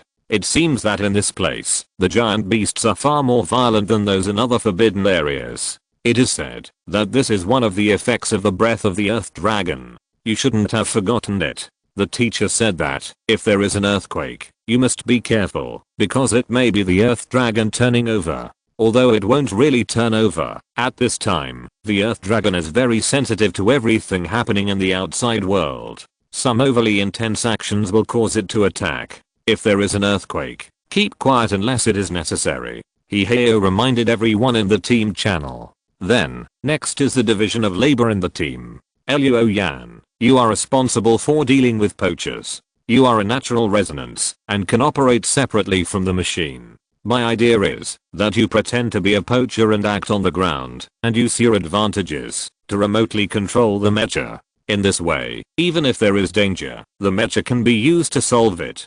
The poacher's targets are too small. Unless they also drive mechs, it is not easy to find them in advance. If you act on the ground, it will be easier to find them. What do you think? Luo Yan responded simply, okay. Hiheo continued to assign tasks. Liu Ruohan drove the orange cat to clean up the dragon lizards, while Hiheo and Su Jiu worked together to guard against the appearance of giant beasts. After the division of labor was completed, Luo Yan picked up the star splitter, put on a tattered cloak, and left the white dragon, but maintained empathy with the mecha. He remotely controlled it to walk hundreds of meters away. At this distance, if support was needed, the white dragon could even raise its gun and shoot directly. Luo Yan soiled his body with mud and messed up his hair. He raised his head and let the silver cross appear in his eyes. He turned on the eye of truth and scanned the surroundings. Originally, he just habitually observed some environments and guarded against some potential threats. Unexpectedly, when he looked to the northeast, he saw a human-shaped grey light advancing rapidly. Luo Yan immediately reported the situation and then asked the white dragon to wait on the spot. He himself ran quickly to the northeast. Chapter 206 Retro Belief. Luo Yan maintained the eye of truth. Now, in addition to directly seeing the grey light of living things, Luo Yan also saw the specific distance between him and these human-shaped grey lights. They were presented in the form of numbers, allowing Luo Yan to clearly grasp the distance between these people. Obviously, these are some poachers, but these people do not seem to be on the same path. They walk in groups of 3 or 2. They walk separately. At most 2 or 3 people walk together, and more of them walk alone. The farthest distance from Luo Yan is about 1 kilometer, and the closest is about 200 meters. As Luo Yan walked, he calmly observed the surroundings. In the stone forest, there are large and small stalagmites. The high ones are hundreds of meters, and the short ones are 7 or 8 meters. The stalagmites are high and low, large, and small, forming a stone forest. On these stalagmites, some common medicinal herbs grow, and some of the stalagmites have an animal skeleton hanging on the tip. Occasionally, some animal skeletons can be seen on the undulating surface, and some skeletons show obvious signs of gnawing. Luo Yan even found a bone mountain. It was piled up by the bones of many animals, and these bones were incomplete. It seems that after being eaten, the remaining corpse was discarded here, and the flesh rotted, and the bones were exposed. These things all imply that this area is not safe. In the eye of truth, the distribution of poachers gradually spread out, and some have already walked out of Luo Yan's field of vision. But the 2 poachers closest to Luo Yan were only a few dozen meters away. Luo Yan looked around. Then he climbed up a stalagmite about 20 meters high. He looked down and saw 2 poachers. At the same time, he saw the information line above their heads. Read. Zhaofu, 35 years old, a member of the mountain ghost poaching group. He Zhang, 41 years old, a member of the Black Witch Jiuying department. Luo Yan's eyes moved slightly. He could understand this mountain ghost poaching group, but what is this Black Witch Jiuying department? An organization? In addition, although the 2 people did not belong to the same organization, they were dressed exactly the same. They all wore cloaks, and their faces were covered with a blue-black mountain ghost mask. At this time, he saw the Black Witch member Zhang and said, "Brother Zhaofu, there are quite a few of our mountain ghosts coming this time, right?" Zhaofu laughed under the mask. Of course, they all came out in full force. This season is a good time for dragon lizards to hatch. This dragon lizard is full of treasures. Its blood and internal organs can be used as medicine. Its skin is the best material for leather armor, and its delicious meat is a priceless ingredient. And its bones, tendons, claws, and dorsal spines, which one is not valuable? The most valuable is a pair of dragon whiskers. Each dragon lizard has only 1 pair of dragon whiskers, and there are so many people who want it. Zhang nodded. No wonder the boss called everyone here. Do you know where our people are? Zhaofu shook his head. Then I don't know. I just know that our team will gather at the Lizard Valley later. And even the captain doesn't know the specific location of other teams. Why are you asking this? Zhang smiled under the mask. Just asking. At this time, Zhang deliberately lagged behind a little and slowly pulled out a dagger from his back. The sword glowed with blue fluorescence, and it was obvious that it was poisoned. Zhang suddenly stepped forward and wiped Zhaofu's neck with the dagger. Blood spurted out all of a sudden. Zhaofu covered his neck and pointed at Zhang, but couldn't say a word. Zhang wiped the blood on the sword on his cloak and said, "You must be wondering why I want to kill you? It's very simple, because all the dragon lizards belong to us Black Witch. They will be dedicated to the Great Witch God. How can you get involved?" Witch God? Luo Yan frowned. Is this kind of retro belief becoming popular now? Soon, Zhaofu died suddenly. Zhang left quickly. He wanted to use the identity of a member of the mountain ghost to cover himself up.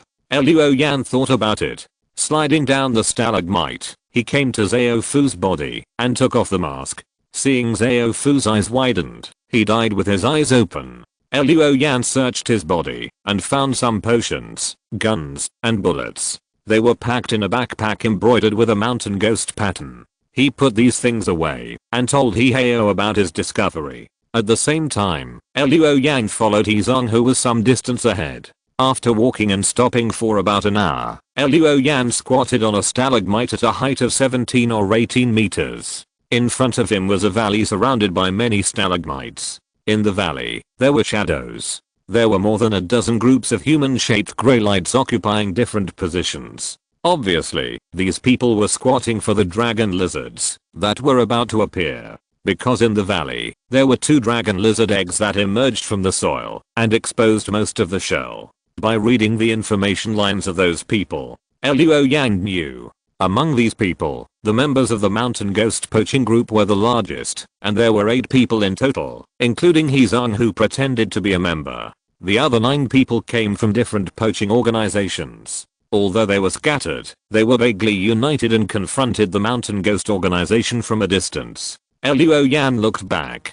About 1 kilometer away from the valley, the white dragon was lurking. If a missile was fired at the valley at this time, the dragon lizard and the poachers could probably be wiped out. However, Luo Yan wanted to find out more about Xing, so he didn't do that. He tightened the thing that had just climbed from Xiao Fu's body, got down to the ground, and entered the valley in a low-key manner. As soon as he entered the valley, eyes suddenly turned from all directions and fell on Luo Yan. These eyes were all cruel and cold. They released their malice without any scruples. They were all desperate criminals. Luo Yan raised his head, his eyes were cold, and looked around. He looked at all the guys squatting on the stalagmites, hiding behind the rocks, and lying in the shadows. Then he threw out a backpack, and the potions, pistols, bullets, etc. inside all slid out. Suddenly, some eyes turned to doubt. But the eyes of the mountain ghost became solemn. A short and strong figure came out and said with a grim smile, "Why do you have Xiao Fu's things in your hand? Tell me quickly, otherwise, don't even think about leaving this valley. I picked it up on the road." Luo Yan looked at Xing, who was wearing a mountain ghost mask. "He was killed by one of your companions." There was a gasp in the mountain ghost organization. Then someone said, "Xiao Fu went with Xing. If he was killed by his companions, it can only be." Several sights fell on Xing through the mountain ghost masks. Xing jumped up, murderous aura burst out, and looked at Luo Yan. "I have no grudges against you. Why are you framing me?" He suddenly raised his hand, and when his arm slipped out of the cloak, he fired at Luo Yan with an automatic pistol in his hand. Bang, bang, bang. In the flash of the muzzle, Xing did not see Luo Yan fall to the ground. Instead, he saw a translucent barrier appear in the air. It blocked the bullets in mid-air, preventing them from approaching Luo Yan. Chapter 207, Black Witch Organization. The short and strong man who had previously shouted at Luo Yan suddenly looked at Xing. "Put your gun away. Are you crazy? Didn't I tell you that you can't use guns unless it's absolutely necessary? Do you want to lure King Jiuying's guards here?" Xing's eyes were panicked, and he explained, "Boss Qiu, I didn't mean it. This guy is so hateful. Not only did he slander me, but he also wanted to sow discord within our organization. He has ulterior motives. I was impulsive." Boss Qiu raised his hand and looked at Luo Yan with a grim smile. "No matter where you got this bag, now that the dragon lizard has hatched, we have enough people here. If you don't get out, don't blame us for being rude." Then he looked at Xing again. "Explain to me about Xiao Fu later." While they were talking, Luo Yan suddenly drew his sword and slashed at a figure who flashed out from the rock behind him and wanted to attack. The mountain ghost mask on the man's face suddenly split in the middle. Then a line of blood gradually appeared on the man's terrified face. Finally, the body was torn apart, and the organs and blood inside were splattered all over the ground. Boss Qiu said politely, but secretly sent someone to sneak attack Luo Yan from behind. What a pity. In the vision of the Eye of Truth, any sneak attack is a joke. Boss Qiu's eyes flashed with surprise. He never thought that one of his men could be killed so easily by Luo Yan. At this time, deep in the valley, the 2 dragon lizard eggs shook. Cracks appeared on the surface of the eggshell. Boss Qiu shouted, "The dragon lizard is about to hatch. Kill this guy first." Before he finished speaking, he rolled over and dodged a poison spear thrown at him. It turned out that on the other side of the valley, some poachers felt that there was an opportunity and immediately attacked. "Damn it, are you still following the rules?" In that case, don't blame us mountain ghosts for being rude. Kill them all, and all the dragon lizards will belong to us. Suddenly, the valley was in chaos. These poachers were all desperate criminals, and they all wanted to take the dragon lizards for themselves. As a result, they started fighting before the dragon lizard had even hatched. In the chaos, Luo Yan saw Hizan retreating little by little, and leaving the valley in the chaos. He followed him. After leaving the valley, Luo Yan used empathy to let the white dragon act. The white dragon stood up 1 kilometer away, and the Hyperion heavy mortar behind him locked onto the valley. Boom. The barrel was repelled, firing a ballistic missile. The missile whizzed across the sky and quickly fell towards the valley. In the valley, Boss Qiu had just killed a poacher. He heard a shocking whistle from above his head. He looked up and saw a black shadow falling quickly. It turned out to be a missile, and it was the kind used to deal with giant beasts. He didn't even have time to curse, and rushed to the valley at full speed. Halfway through the run, he felt a violent vibration. Then the sky and the earth spun. When he reacted, he had been lifted into the air. Then a blazing flame whistled from behind, washing over his body. Boss Qiu only had time to scream before he was blown to pieces. Boom. Zhang, who had escaped to the outside of the valley, heard a loud noise behind him. He turned around and was blown away by the shockwave. Before he could see what was happening, he quickly curled up and hugged his head, bumping into several stalagmites, causing him to spit out several mouthfuls of blood before he stopped. At this time, the smell of burning in the air rushed into his nose. Hizan raised his head and saw that the valley he had escaped from had been razed to the ground. The flames were still rising, and as billions of sparks fell from the sky, they also brought billowing smoke. Soon, smoke filled the air around him. Hizan quickly wrapped himself in a cloak and walked quickly. After a while, he finally got out of the smoke. He took off his mask, lay on the ground, and coughed repeatedly. It was unknown how long it had been, but Hizan suddenly saw a pair of shoes in front of him. He was startled, and was about to get up. A cold light flashed in front of him. A long sword with dark blue lines nailed his hand to the ground. Hizan screamed in pain. This is not over yet. He heard another series of gunshots. Then his arms and thighs were all shot, and blood spurted out. This made Hizan scream like a pig being slaughtered in pain. Although these were not fatal injuries, they paralyzed his mobility. He knew that the other party did not want to kill him. Otherwise, the long sword would not have pierced his hand, but his head. But you don't have to cripple my hands and feet without saying anything. Hizan's expression was distorted with pain. He looked up and saw a young man with black hair and red eyes. Luo Yan. Although the explosion just now was fierce and the black smoke was thick. But with the eye of truth, Luo Yan not only did not lose Hizang, but also subdued him in the first time. Seeing that Hizang's palm was nailed to the ground, and the other hand and legs were also shot, and unable to move, Luo Yan was slightly relieved. But he still checked Hizang from head to toe, especially the 2 rows of teeth in his mouth. After confirming that there was no poison pill hidden in this guy's tooth socket and he would not commit suicide by taking poison, Luo Yan asked calmly, "What is a Black Witch Zuanming department?" Hizang was stunned. He didn't expect that Luo Yan actually knew his identity. However, this person obviously didn't know the origin of his organization, otherwise he wouldn't ask such a question. At the same time, he also knew that the other party spared his life in order to get information about his organization. In this way, he can use this as a bargaining chip to negotiate with the other party. Hizang was about to say something. Bang! In the sound of the gun, Hizang saw one of his fingers completely shattered.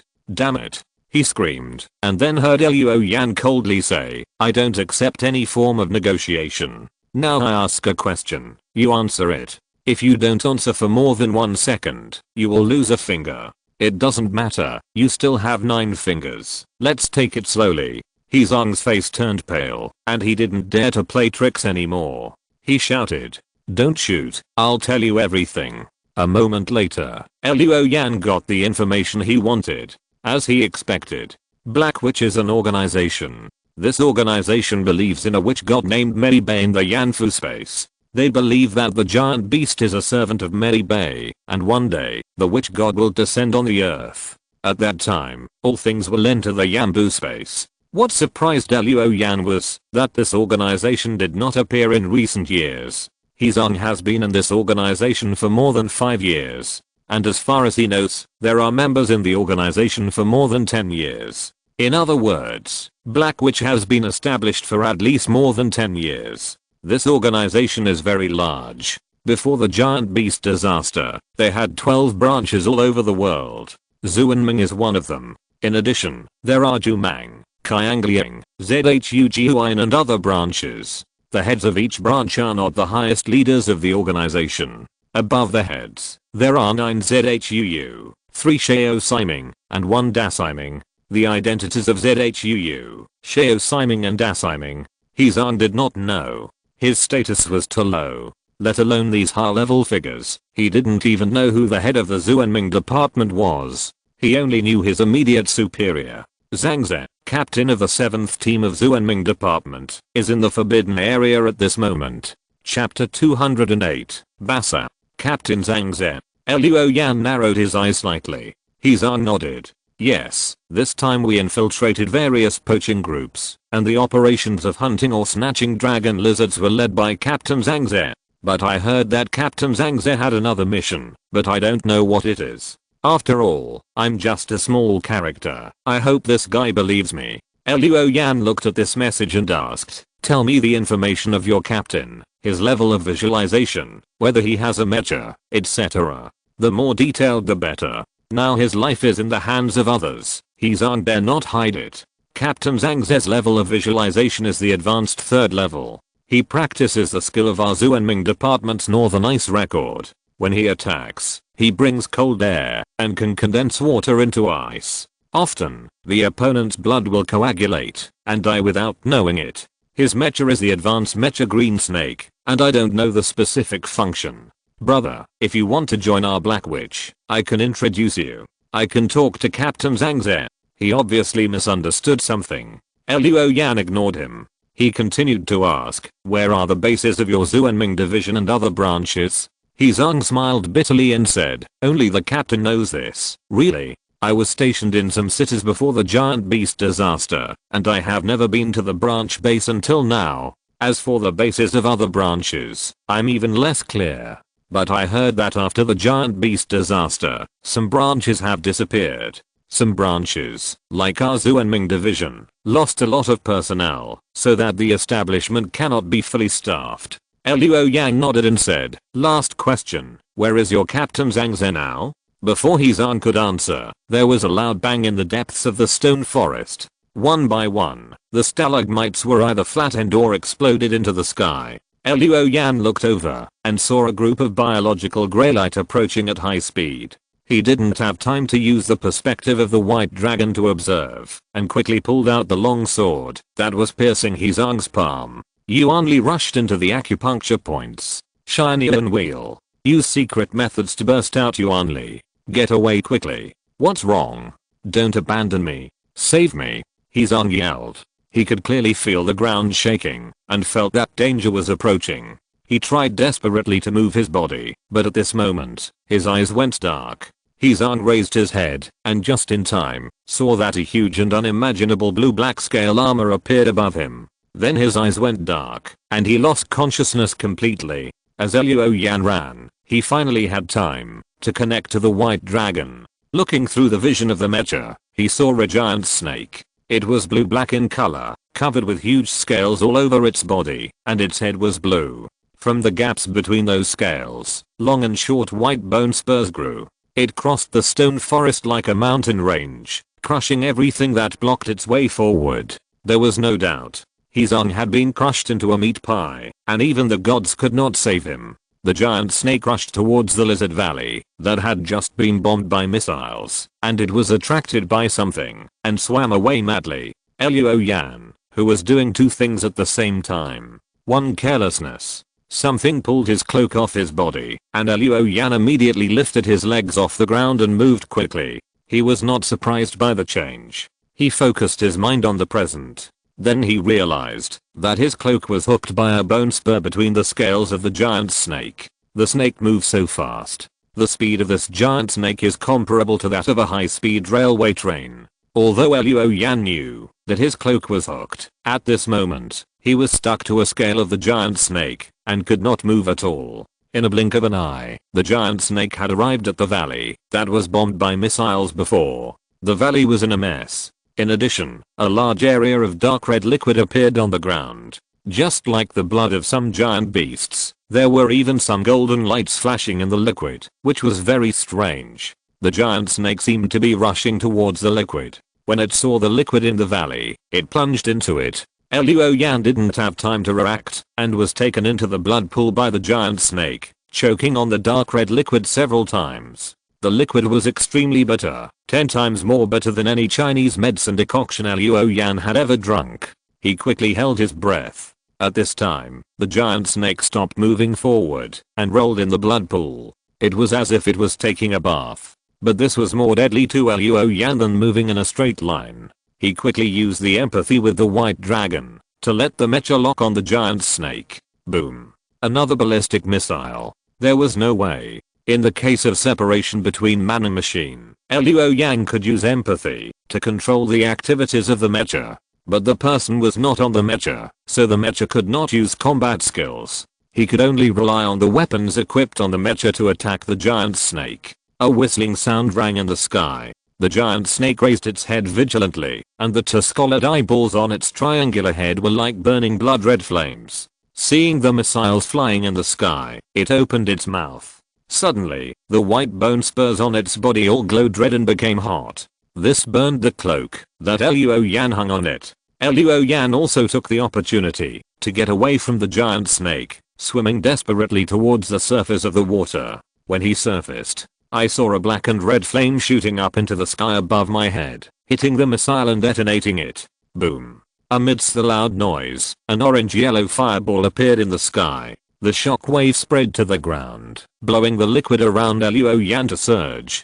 Luoyan hurriedly swam to the shore. In the process, he did not realize that the blood-like liquid, as if it had its own consciousness, kept drilling into his pores. Luoyan climbed onto a rock, and on the other side of the rock lay a charred and unrecognizable corpse. I don't know which poacher left it before.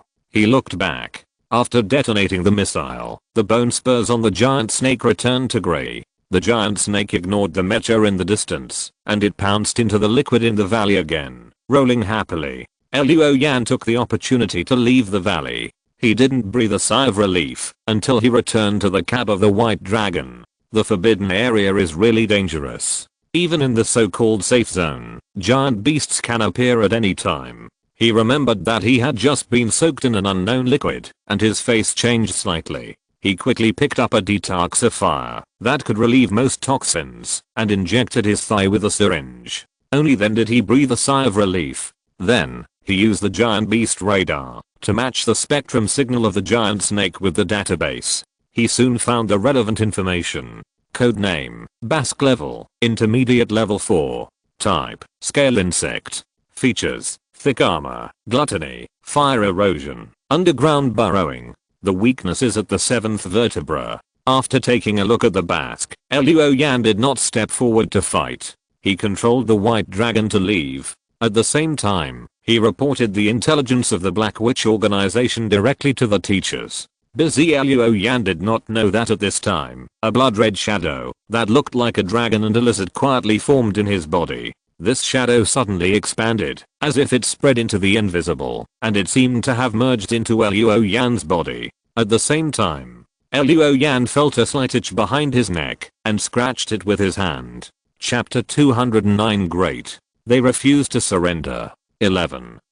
A 2-meter tall, bluish-white dragon lizard egg swelled slightly, with tiny cracks appearing. It looked like the life inside was about to break out of the shell. At this moment, a black light swept across the giant egg. Suddenly, the eggshell shattered, and the newly awakened dragon lizard inside was also shattered.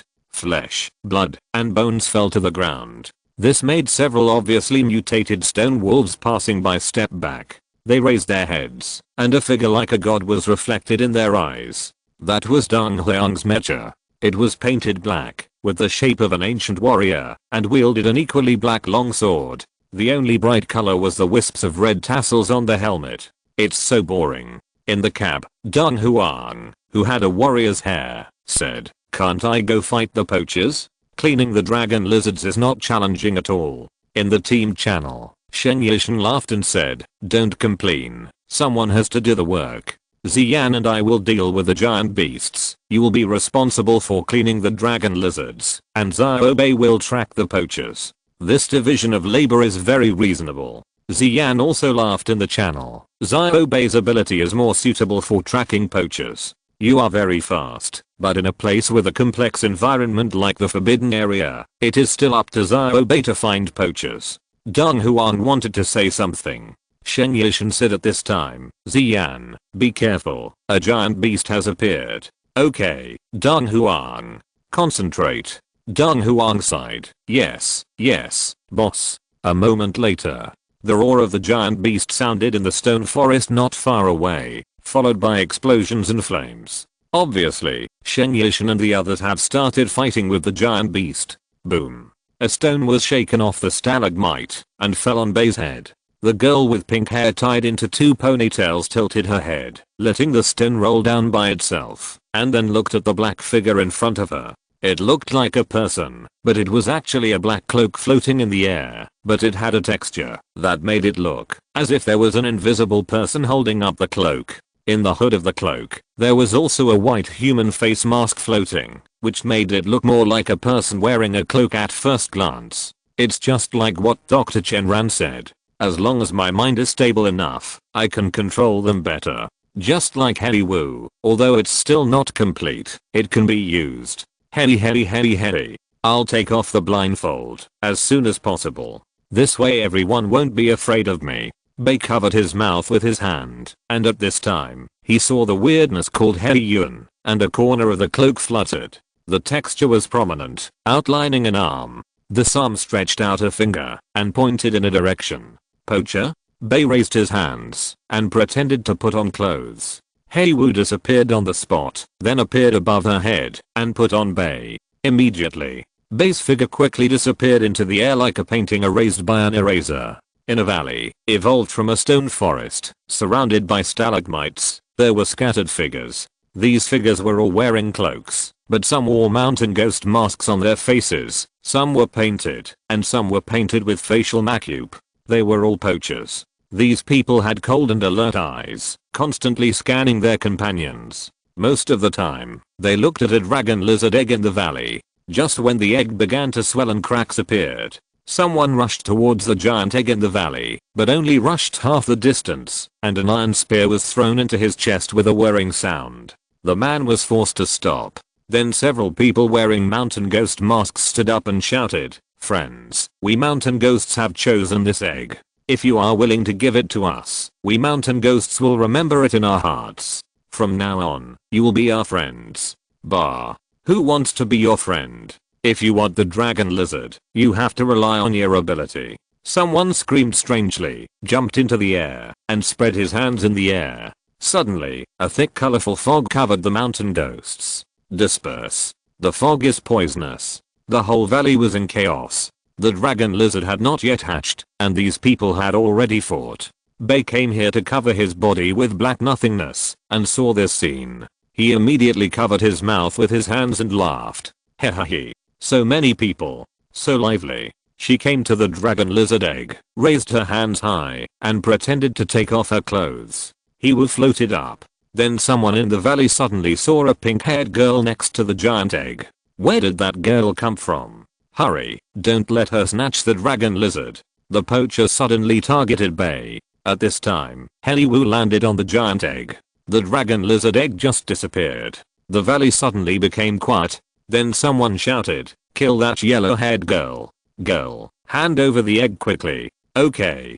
Bei covered his mouth. "Give it back to them, Hei Wu." The black masked cloak reappeared, but the dragon lizard egg had been twisted into spiral patterns, and the dragon lizard inside was completely deformed and dead. This time, the poachers went crazy, and one by one wanted to kill Bei and rushed over. Bei covered his mouth and retreated lightly, shouting as he retreated, "Put down your weapons, surrender and you won't be killed." Bullshit. The crowd was surging.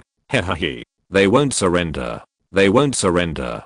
This is really great. Bei covered his mouth, and a blush appeared on his little face. She seemed to realize something and quickly said to herself, "Calm down, don't get too excited."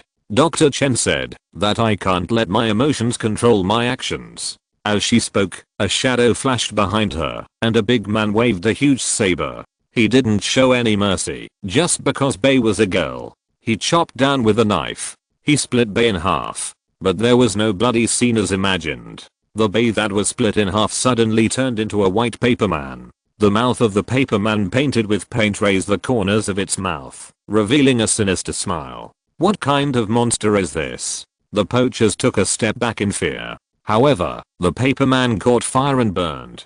Soon it turned into ashes. Bei, who appeared on the other side of the valley, covered his mouth and laughed softly. They want to kill me. Then I can fight back. I'm just following the rules, so you can't say I'm messing around now, right? Who should I use? How about you, Thousand Hands? At this time, someone noticed Bei and shouted, "Look, that little bitch is not dead yet.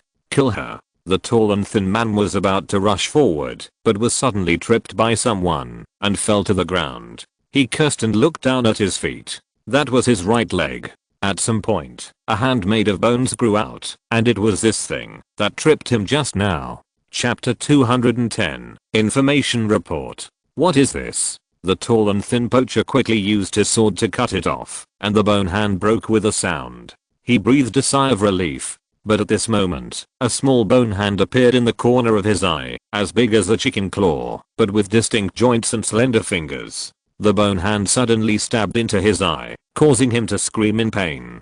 Before he could scream, a bone hand grew on his neck. The bone hand went straight into his mouth and pulled his tongue off. Seeing the poacher's body growing bone hands of all sizes and lengths, people were stunned. Then a fat man cried out softly, and it turned out that his neck was pinched by several bone hands. There were screams in the valley. Each of these poachers grew dozens or even more bone hands. Some of them pinched the poachers' necks, some covered their mouths and noses, some crushed their bones, and some stabbed into their bodies to pull out their internal organs. After a moment, the valley was quiet. All the poachers fell to the ground. The bone hands on their bodies disappeared one by one. In the end, there were only a dozen corpses in the valley. Corpses that were bleeding. Hehe. Who told you not to surrender? You deserve it. Bei jumped and came to the corpses, touching here and there. He left after looting. At night, in a camp, Bei met Xing and others. Seeing Bei covering his mouth and his face was a little red, Dong Huang frowned. Killed people. Bei nodded and gestured with his hands. 17. But I warned them. Too bad they didn't listen. Hehe. Look what I found. A black cloak suddenly appeared in the camp, scaring Dong Huang, and then a lot of things poured out of the cloak. Dong Huang took a look and his mouth twitched slightly. You picked up the dead things again. How many times have I told you that these things are unlucky? Bei squatted down and played with a pistol. It's okay as long as it works. I'm not afraid of evil. The warrior head curled his lips. That's right. Who has those weird and evil things like you? While speaking, the black cloak floating on the ground came behind Dong Huang, and the warrior head shuddered and shouted, "Little lunatic, put it away quickly." Bei glanced at the black cloak, and said, "You also think he is annoying?" Dong Huang jumped up. Did it really say that to me? At this time, Ziyan came out of the tent in front. Zio Bei is back. That's great. You two come in quickly. Teacher Banji has something to say. Dong Huang twisted his neck and said, the tigress is going to say something again. Bei covered his mouth. Hehe. I'm going to tell Teacher Ban that you called her a tigress.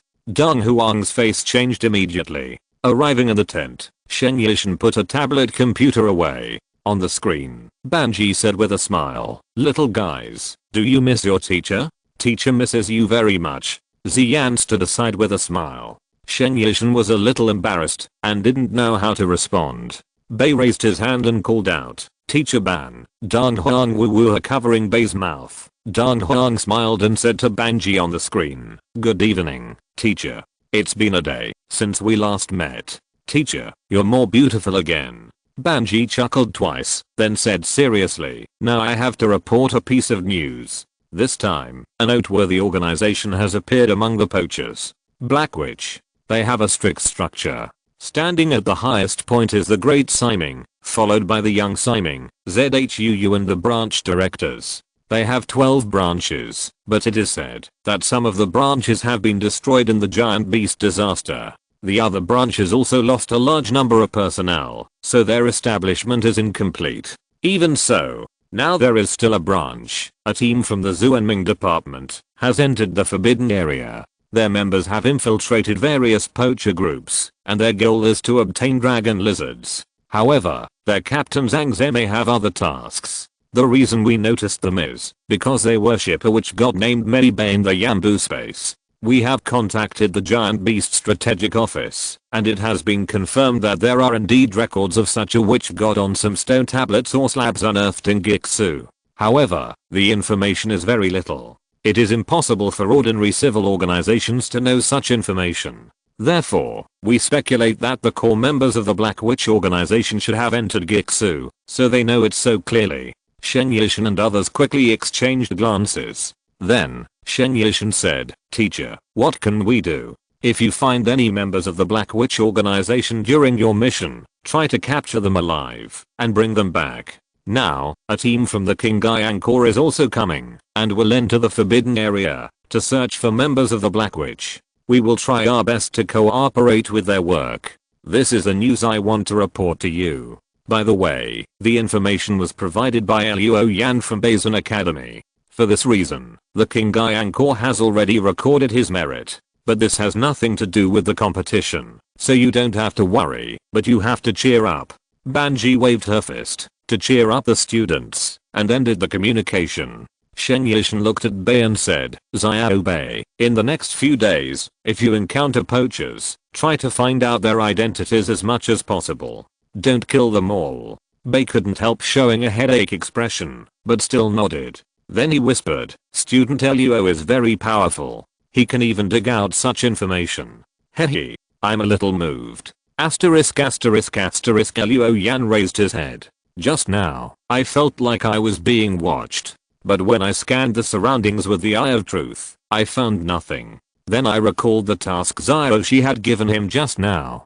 Continue to search for information about the Black Witch. This task is not that easy." Luo Yan took out a tablet, which showed some marks about dragon lizard eggs. These were the coordinates of some dragon lizard eggs marked by the Qingyang monitoring point after repeated reconnaissance of Area 11 using drones in recent days.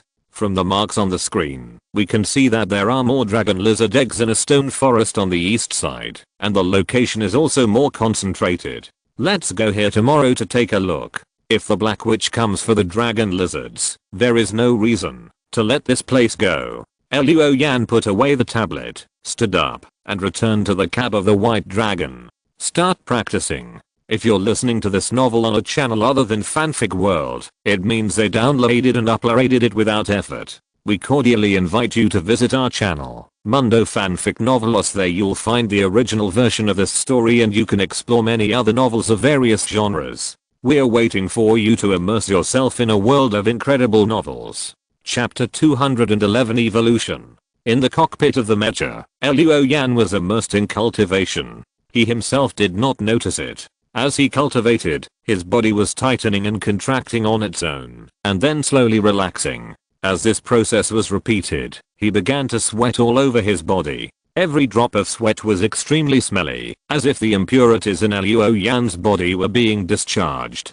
A moment later, his body made a crackling sound, as if his bones were also growing and changing.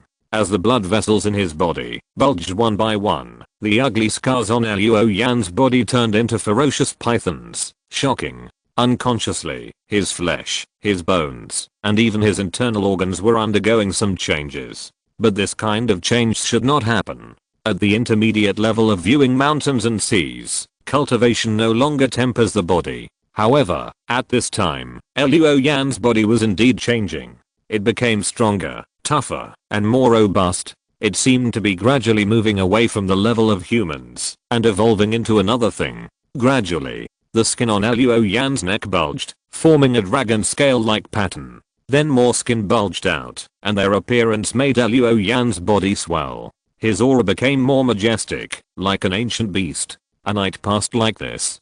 On the second day, Luo Yan's body had returned to normal. At least there was no change in appearance. But Luo Yan himself could feel that he had become stronger. Every muscle seemed to contain the explosive power of a volcano. He was a little confused. This kind of power comes from the body itself and has nothing to do with the practice method. But I didn't hear Wei Fenghua say that practicing the intermediate level of viewing mountains and seas would further improve the body's functions. Luo Yan didn't reject such changes. Who doesn't want to be as strong as possible? It is naturally a good thing that the body's functions can be further strengthened. After cleaning up, Luo Yan left the white dragon, separated from the machine, and kept a distance of about 1 kilometer from the mecha through empathy. Remotely controlled the white dragon to move forward. 10 o'clock in the morning. Luo Yan had just arrived near the destination, and with the help of the Eye of Truth, he saw that there were more and more grey creatures around. Sure enough, no poacher wanted to miss this treasure land with a large number of dragon lizard eggs and a relatively concentrated location. At this time, he had temporarily stopped the mecha from moving forward and ambushed behind a dense stone forest. If there is any danger, he can provide support at any time. It didn't take long for him to arrive near the treasure land. Among the stalagmites here, you can see huge dragon lizard eggs, which have not yet shown signs of hatching. And on the high and low stalagmites nearby, there are already various people squatting here. The number of poachers here is more than what Luo Yan encountered in the valley yesterday. There are at least 30 or 40 people here, and there are very few who are alone. Basically, there are 7 or 8 people in a small group. So when Luo Yan appeared alone, a lot of eyes looked over. These eyes were basically not well intentioned, but Luo Yan didn't care and chose a stalagmite that was neither high nor low to sit down. His butt was not warm yet. Someone rushed towards his stalagmite. Without saying a word, the man flicked his hand and shot out several powerful crossbows from his sleeves. It seemed that there was a mechanism in his sleeves. In order to avoid attracting the attention of King Jiuying, these people carried guns, but tried not to use them. Most of them used cold weapons, or hidden weapons as the main means of killing. Luo Yan didn't even look at it. The splitting star was unsheathed. First, it swept. 7 or 8 crossbow arrows were cut off. Then it chopped at the poacher, cut him in half, and let the body fall off the stalagmite. Then, the atmosphere in the air became a little solemn. The man thought that Luo Yan was alone and easy to bully, so he wanted to take advantage of him. In the end, he didn't take advantage. Instead, he lost himself. But when he died, the people in his group stood up one after another. Where did this kid come from? He dared to touch our bloodbat people. He is very brave. The poachers on other stalagmites also cast their eyes. Luo Yan's eyes showed silver crosses, and he looked at the person who spoke. Zhang Zian, 38 years old, deputy leader of the bloodbat poaching group. Then he swept his eyes casually. Lu Wanda, 48 years old, leader of the sea monster poaching group. Zijin, 34 years old, leader of the Bichuan poaching group. Zhang Ze, 39 years old, captain of the Black Witch Zuanming team. Zhang Ze, he is here. Luo Yan looked at Zhang Ze. He was an old man in his 50s or 60s, squatting on a stalagmite, smoking. He didn't look like a 39-year-old man. Maybe he was disguised. Luo Yan didn't stay on him for long, and naturally looked elsewhere. Finally, he returned to the deputy leader of the bloodbat. Zhang Zian saw that Luo Yan seemed to be not taking him seriously, and he noticed that there was more amusement in the eyes of the nearby colleagues looking at him. He snorted. In their line of work, the most taboo thing is to show weakness. In this forbidden area, if others think you are not strong enough, then you will become a target for others to kill. Now, one of my men died at Luo Yan's hands. If the bloodbats don't do something, they will be considered as soft persimmons and can be taken advantage of at will. This is a very dangerous thing. Although Luo Yan looked at the bloodbats, he was very focused, but 4 points of his attention fell on Zhang Ze. Silently, Luo Yan read Zhang Ze's thoughts. Bloodbats are stupid people. They dare to come here alone. Obviously they are not cowards. Dare to go deep into this area alone. They must be masters. Now what my team lacks most is masters. Let's see first. If he can deal with the bloodbats, he will be qualified for me to test him. There are so many dragon lizard eggs here. Maybe we can find dragon blood essence here. If we can recruit 1 or 2 more masters, then this trip to the forbidden area will not be in vain. It's just that you need to take precautions when collecting blood essence to avoid infection with red poison. Recruiting experts. Dragon blood essence. Is this Zhang Ze's other mission in the forbidden area? At this moment, Luo Yan's heart moved. It was the deputy leader of the blood bat hunting group who saw Luo Yan didn't say a word and finally couldn't bear it anymore, so he rushed over. He wore a pair of dark blue iron gloves on his hands and clenched his fist and smashed Luo Yan's forehead. At the same time, the other members of the blood bat hunting group also came out in full force, wanting to take Luo Yan down in one fell swoop. Luo Yan's eyes turned cold. Yuan Li rushed into the acupuncture points. Kalen wheel. Immediately, bright yellow flames rose to the sky like a volcanic eruption. Splitting star struck out with lightning. In the void, lightning flashed and emerged, as if it was attracted by a long sword, and continued to gather. Finally, it turned into a dazzling thunder, illuminating the 4 fields. It hit Zhang Xian's fist. Zhang Xian screamed. Gloves, fists, arms. There was a bang. Under Luo Yan's sword, it was blown to pieces, as if struck by thunder. Chapter 212 Red Devil. Zhang Ze's eyes lit up. Not only combat skills, but also secret techniques. This is the result of the combination of the two. Sure enough, anyone who dares to enter the forbidden area alone is not a pushover. Having combat skills is fine, but there are also secret techniques. Not bad, great potential. On the surface, being able to practice visualization is already rare, and learning combat skills and mystical techniques is already considered an elite. Being able to learn secret techniques, given the current situation, is rare. So Zhang Ze was so excited to see Luo Yan combining combat skills and secret techniques with one sword. Over there, Luo Yan's 2 fists were ultimately no match for 4 palms. He was alone, and when he chopped the arm of Zhang Xian, the deputy leader of the blood bats, into pieces with one sword. Several blood bat members had already called out to Luo Yan. At this time, the shadows of thousands of mountains condensed around Luo Yan, and the texture of mountains and rocks appeared on the surface of his skin. The whole person's aura became heavy and thick.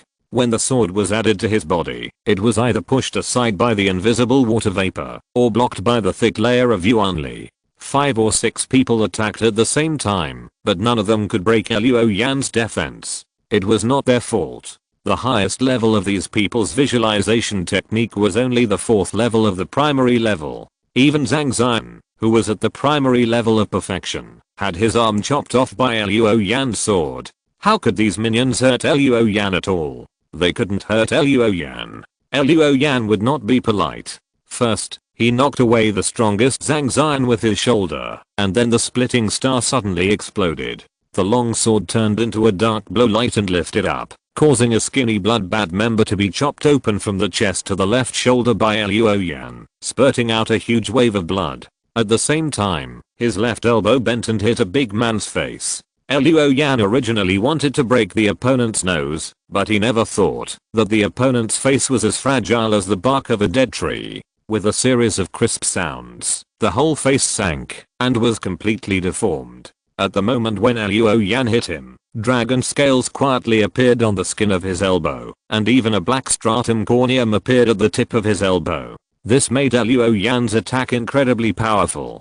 But he himself was unaware of this, and only felt that his body function seemed to be much stronger. Luo Yan had no expression on his face. His long sword was flying. His fists and feet assisted. Suddenly, blood splattered on his stalagmite, and his limbs were broken. Seeing this, the eyelids of other poachers kept twitching. Those who thought Luo Yan could control them at will, now know that he is a killing god. In a blink of an eye, only Zhang Xian was left in the blood bat hunting group. With a broken arm, he smiled. Little brother, misunderstanding, misunderstanding. Luo Yan glanced at him. Zhang Xian's heart and courage shattered, and he shouted and jumped off the stalagmite. Luo Yan followed him down. As his Yuan Li moved, the splitting star struck down. Lightning lights as thick as arms fell from the sky, densely packed, spreading out a fan-shaped area. Thunder.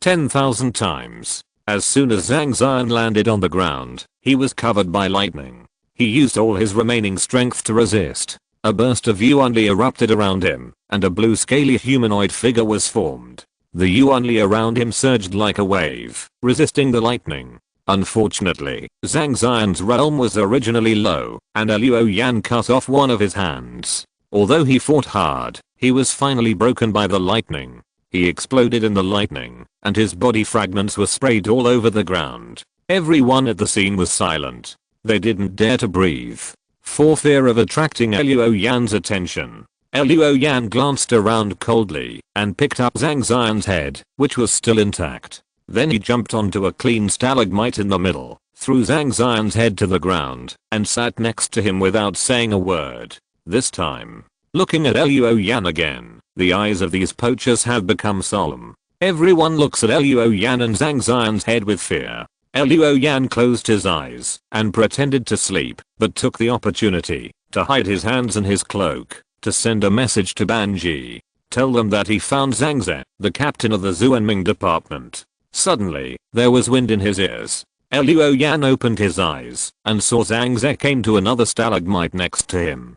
Zhang Ze looked like an old man who was about to die. He inhaled a puff of smoke and said with a smile, "What's your name, little brother? Here I come." Seeing Zhang Ze took the bait, Luo Yan did not express his opinion immediately. He stared at a dragon lizard egg below. Zhang Ze was not angry, but smiled and said, "Little brother, you are very skilled. It seems that you are determined to get the dragon lizard.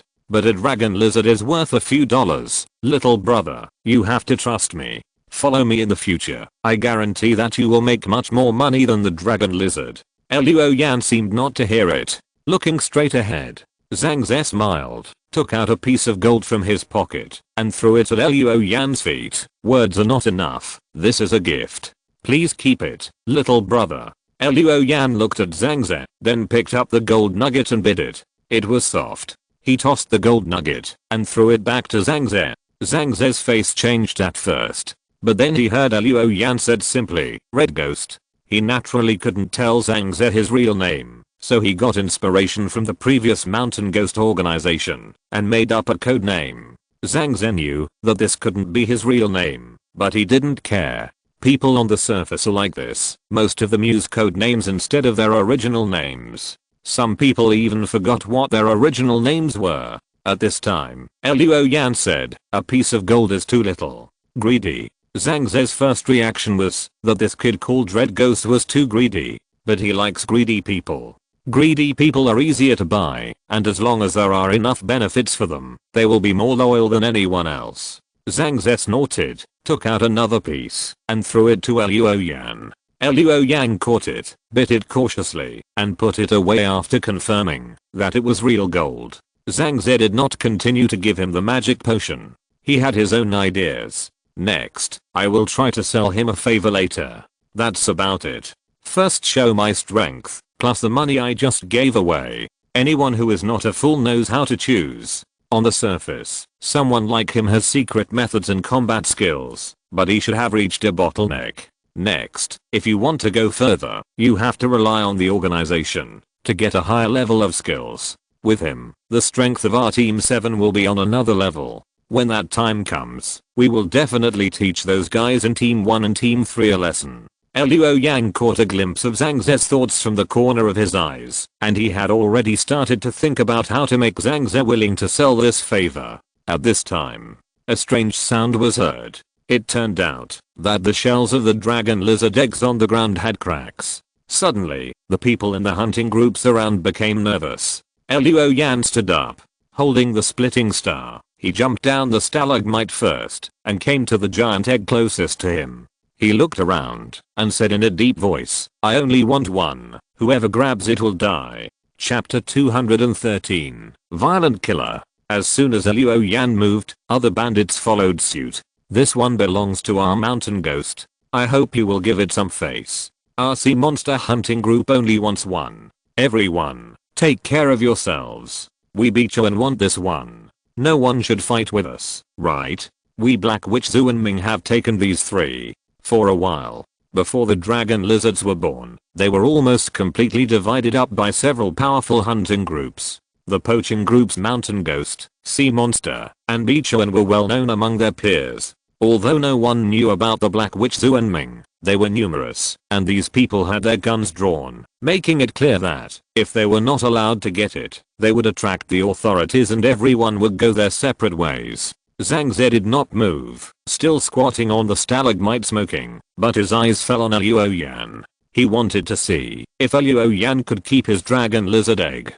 To see how long Luo Yan could keep it. He knew it very well. Luo Yan just killed all the members of the blood bats, which shocked the poachers for a while. However, the blood bats were only a third-rate hunting group, not to mention the first-rate hunting groups such as the mountain ghosts and the sea monsters. Even other hunting groups might not take them seriously. Secondly, when there were too many people and too little food, the others naturally did not want to return empty-handed. Under the premise that they did not dare to touch those first-rate hunting groups, the answer to who to attack was obvious. Sure enough, it didn't take long. Someone couldn't hold back. Suddenly, he burst out, and his figure turned into an arrow from the string, rushing towards Luo Yan. Luo Yan narrowed his eyes slightly, and his yuanli circulated, and the virtual images of thousands of mountains condensed around him. The whole person's momentum and meaning became as majestic as a mountain, giving people an unshakable impression.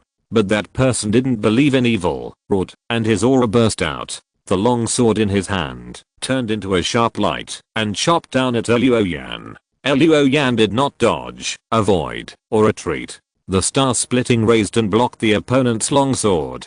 The Yuan forces of both sides collided without any pretense, producing a rumbling sound like thunder. The poacher who wielded the long sword suddenly had his palms cracked, and the long sword fell out of his hand. His eyes filled with horror. Luo Yan showed no mercy, and slashed him with his long sword, splitting him into pieces. The man flew more than 10 meters away, and when he lay on the ground, he had already died. Kill him. Another poacher wearing a dark blue cloak shouted. He is at best an intermediate level. He just killed all the blood bats. How much Yuan force does he have left? This word awakened the dreamer. Those who were still hesitating, when they heard this, everyone's eyes were cold. Yes. Could this guy called Red Ghost really be a fierce ghost? As long as he is a human, there will be a time when his Yuan force is exhausted, and his physical strength is exhausted. Kill him. Kill him. After exchanging glances, several people burst out at the same time. They attacked Luo Yan from different directions. These people came from the same hunting group and had good tacit understanding with each other. They seemed to attack at the same time, but in fact there was a slight time difference. This made their joint offensive flawless. Luo Yan's face was calm. The yuanli light and flames around him suddenly boiled and erupted, rising into the sky like a volcano, with an amazing momentum. He used the secret method for the second time. He still used the KO and wheel. Burst out the fighting power. No longer defending the dragon lizard egg.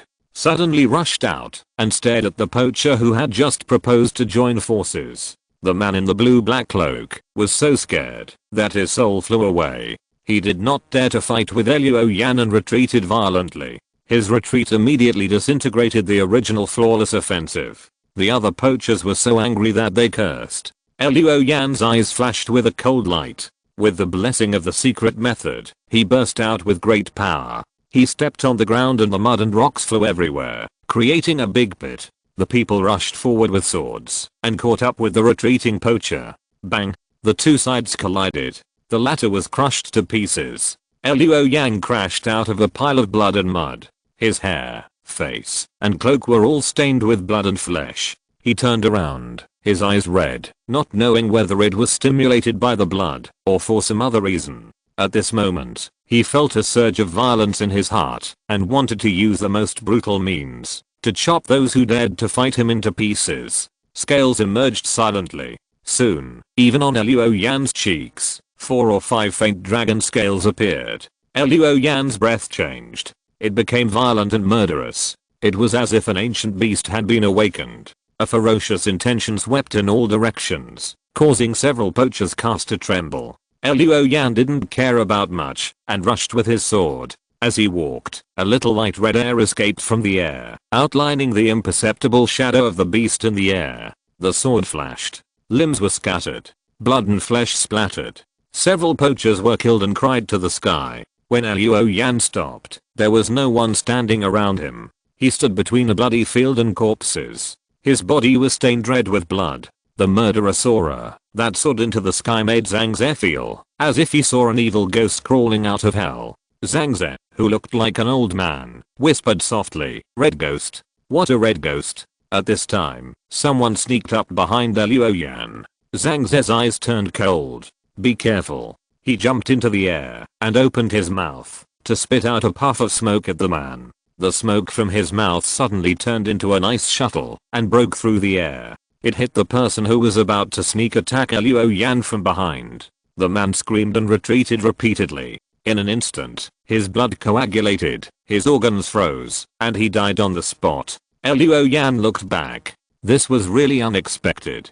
During the chopping and killing just now, he felt that he had lost his usual calmness. He didn't even notice that someone was touching him. He nodded slightly to Zhang Ze. After regaining his composure, the dragon scales on Luo Yan's face sank, and the ferocious and violent aura also dissipated with the wind. He opened the Eye of Truth and observed the surroundings, not wanting to be attacked again. At this time, a voice sounded in the distance. "We are the Qingyang City Surface Corps. Listen, people inside, you are suspected of illegally hunting dragon lizards. Now please drop your weapons and don't make unnecessary resistance. Here they come." Luo Yan sent the information here to Banji before, in order to notify the Qingyang Corps to come and let them capture Zhang Ze. At this time, the poachers were already in chaos. The Qingyang Corps suddenly appeared, and they didn't care about waiting for the dragon lizard to hatch. They immediately scattered. Zhang Ze also pulled Luo Yan. "Brother Chigi, follow me. Don't let them catch you." Luo Yan did not object. Only by following Zhang Ze could he provide information to the Corps. At that moment, he and Zhang Ze ran away from the scene at full speed. Behind them, several mechs arrived and burned the newly hatched dragon lizards to death with flamethrowers and sent ground troops to hunt down the poachers.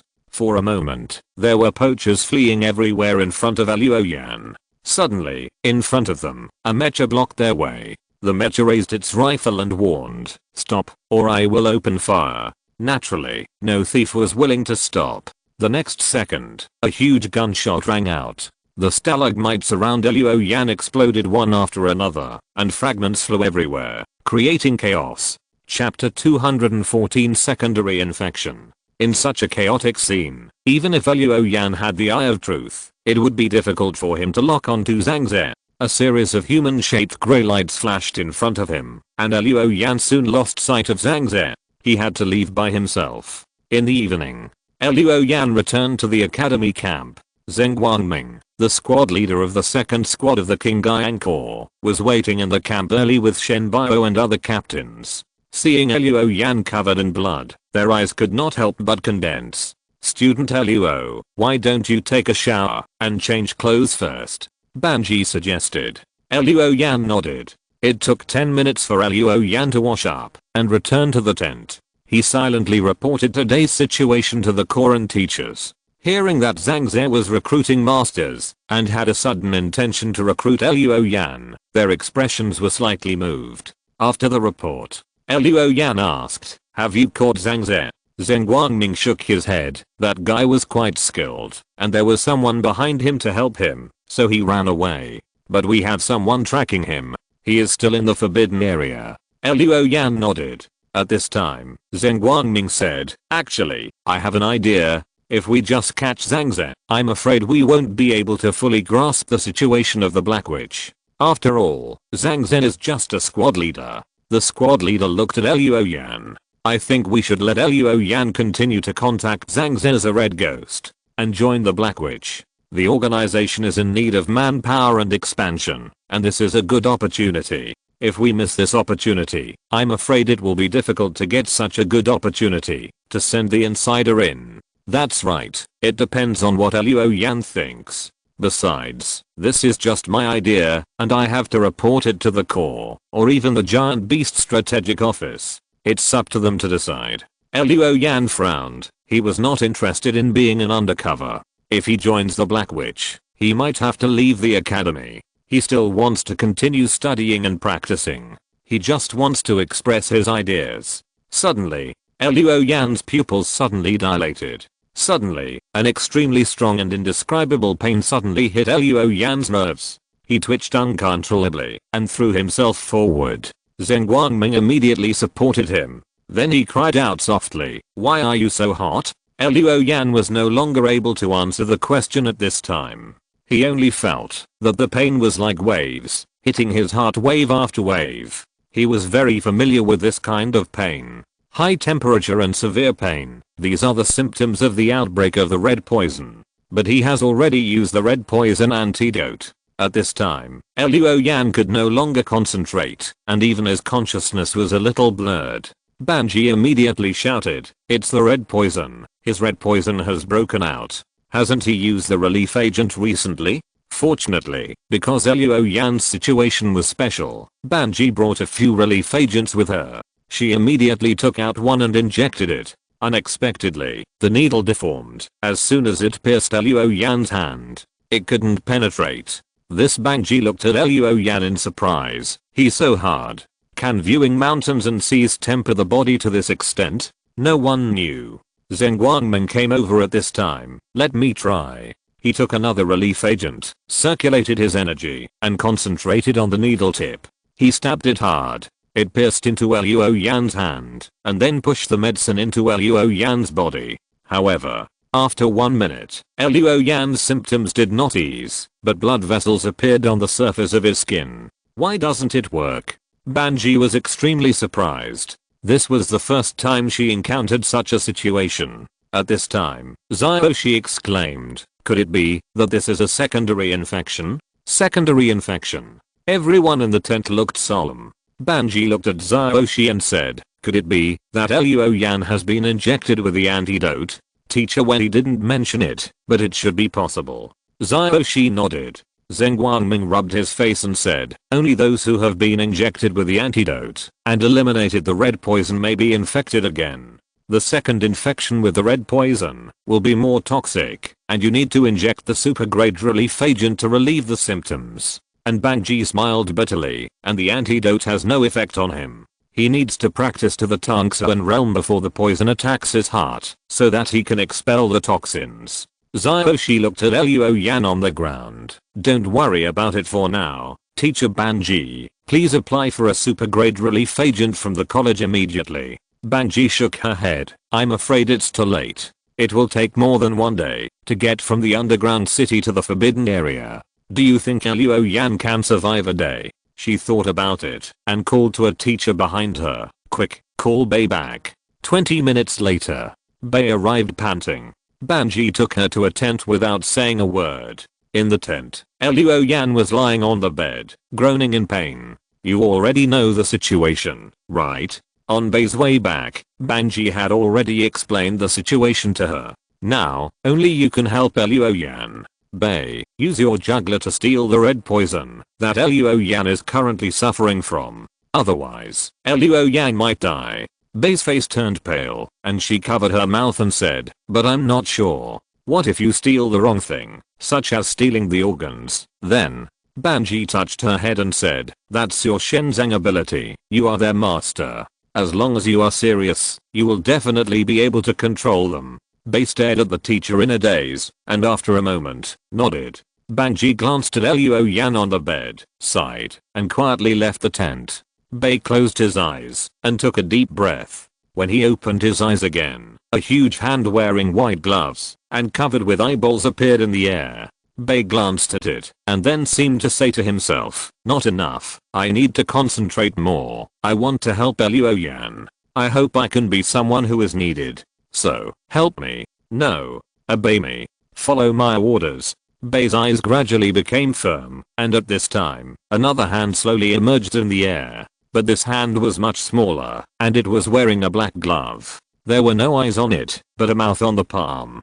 Bei looked at Luo Yan. "Steal the red poison that is currently erupting in him. No, steal the red poison in his body." The hand wearing the black glove came to Luo Yan's body. The mouth on the palm gently bit it, and then the palm was lifted up. A red shadow was pulled out of Luo Yan's body. Chapter 215 Dragon Blood Essence. Luo Yan had a dream. The dream was bizarre. When he dreamed of a woman with long straight black hair, a blue face, and wearing a white shroud floating over, he screamed and pinched the woman's neck with both hands, trying to strangle her to death. Suddenly, he heard a scream. Luo Yan, stop it. He woke up at once. He found that he was pinching Bei's neck with both hands, making her eyes roll up, and her tongue sticking out uncontrollably. Luo Yan was startled. He quickly let go.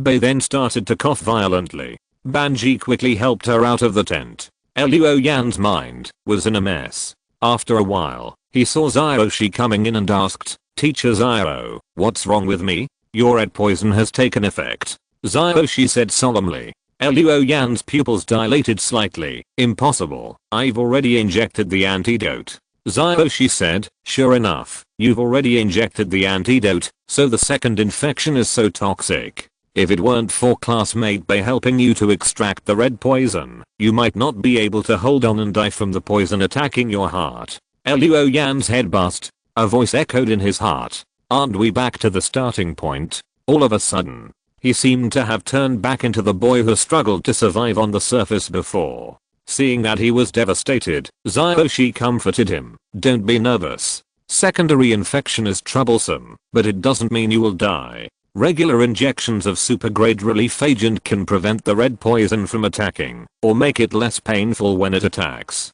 Or ask classmate Bei to extract the toxins from your body regularly. Xiaoxi glanced outside the tent and said, although classmate Bei doesn't look normal on the surface, she has a good heart. What she wanted just now was to completely remove all the red poison from your body. Unfortunately, her control over her own divine treasure is not yet mature. So it failed, and she can only extract the part that is currently attacking you. Luo Yan was stunned. He thought that someone was extracting the toxins for him, and he almost strangled her to death just now. Xiaoxi glanced at him and smiled. Don't blame yourself. You were completely unconscious just now, and didn't know what you were doing. Let's talk about the red poison again. Since you are infected for the second time, the antidote is no longer useful to you. Next, if you want to completely eliminate the red poison, you have to rely on yourself. Whether it is the special relief agent or classmate Bei's weirdness, they can only provide temporary relief. To completely eliminate the toxicity, you need to advance to the Tangxuan realm. When you advance to the Tangxuan realm, the Yuan Li in your body will naturally expel all toxins from the practitioner's body. This naturally includes the red poison. Luo Yan closed his eyes slightly. He is now at the first intermediate level and needs to advance to the Tangxuan realm. There is also a higher level realm to cross. Teacher, how much time do I have? Luo Yan asked. Xiaoxi thought for a moment and said, it's hard to say. There aren't many examples of secondary infection, because normally, after being infected once, even if you use the antidote, there will be certain antibodies in the body. Even if you are in an environment with red poison, such as in a forbidden area, it's not so easy to be infected again. Secondary infection is usually a special case, so it's impossible to collect enough information. Based on the current examples, the second infected survive with the poison. The shortest is half a year, and the longest is 4 or 5 years. Half a year to 4 or 5 years. Luo Yan held his forehead. If there is 4 or 5 years, there may be hope to cultivate to the Tangxuan realm. But if it's half a year, Xiaoxi patted his shoulder. Regularly use the special relief agent, at least 1 to 2 years. Half a year means there is no condition to use the relief agent, and there are no other means. You can only rely on yourself, so you will die so quickly. So, now the priority is urgent. You have to seize the time to cultivate, and strive to break through within 2 years, and advance to the Tangxuan realm. Luo Yan was silent. Suddenly, he remembered Zhang Ze's voice information. At that time, Zhang Ze's voice revealed 2 pieces of news. One of them is that he came to collect the dragon blood essence, which seems to be related to the location of the dragon lizard eggs. Otherwise, Zhang Ze would not think that there is a chance to find the dragon blood essence in places where dragon lizard eggs are dense. In addition, Zhang Ze also mentioned that when collecting the dragon blood essence, it is necessary to take good protection to avoid infection with red poison. As the captain of a branch of the Black Witch, Zhang Ze must have been injected with the red poison antidote. In this case, it is also necessary to take good protection to avoid infection. Obviously, this dragon blood essence contains strong toxicity. The dragon blood essence may appear where the dragon lizard eggs are. The dragon blood essence contains more violent red poison. Combining these 2 points, a scene immediately flashed through Luo Yan's mind.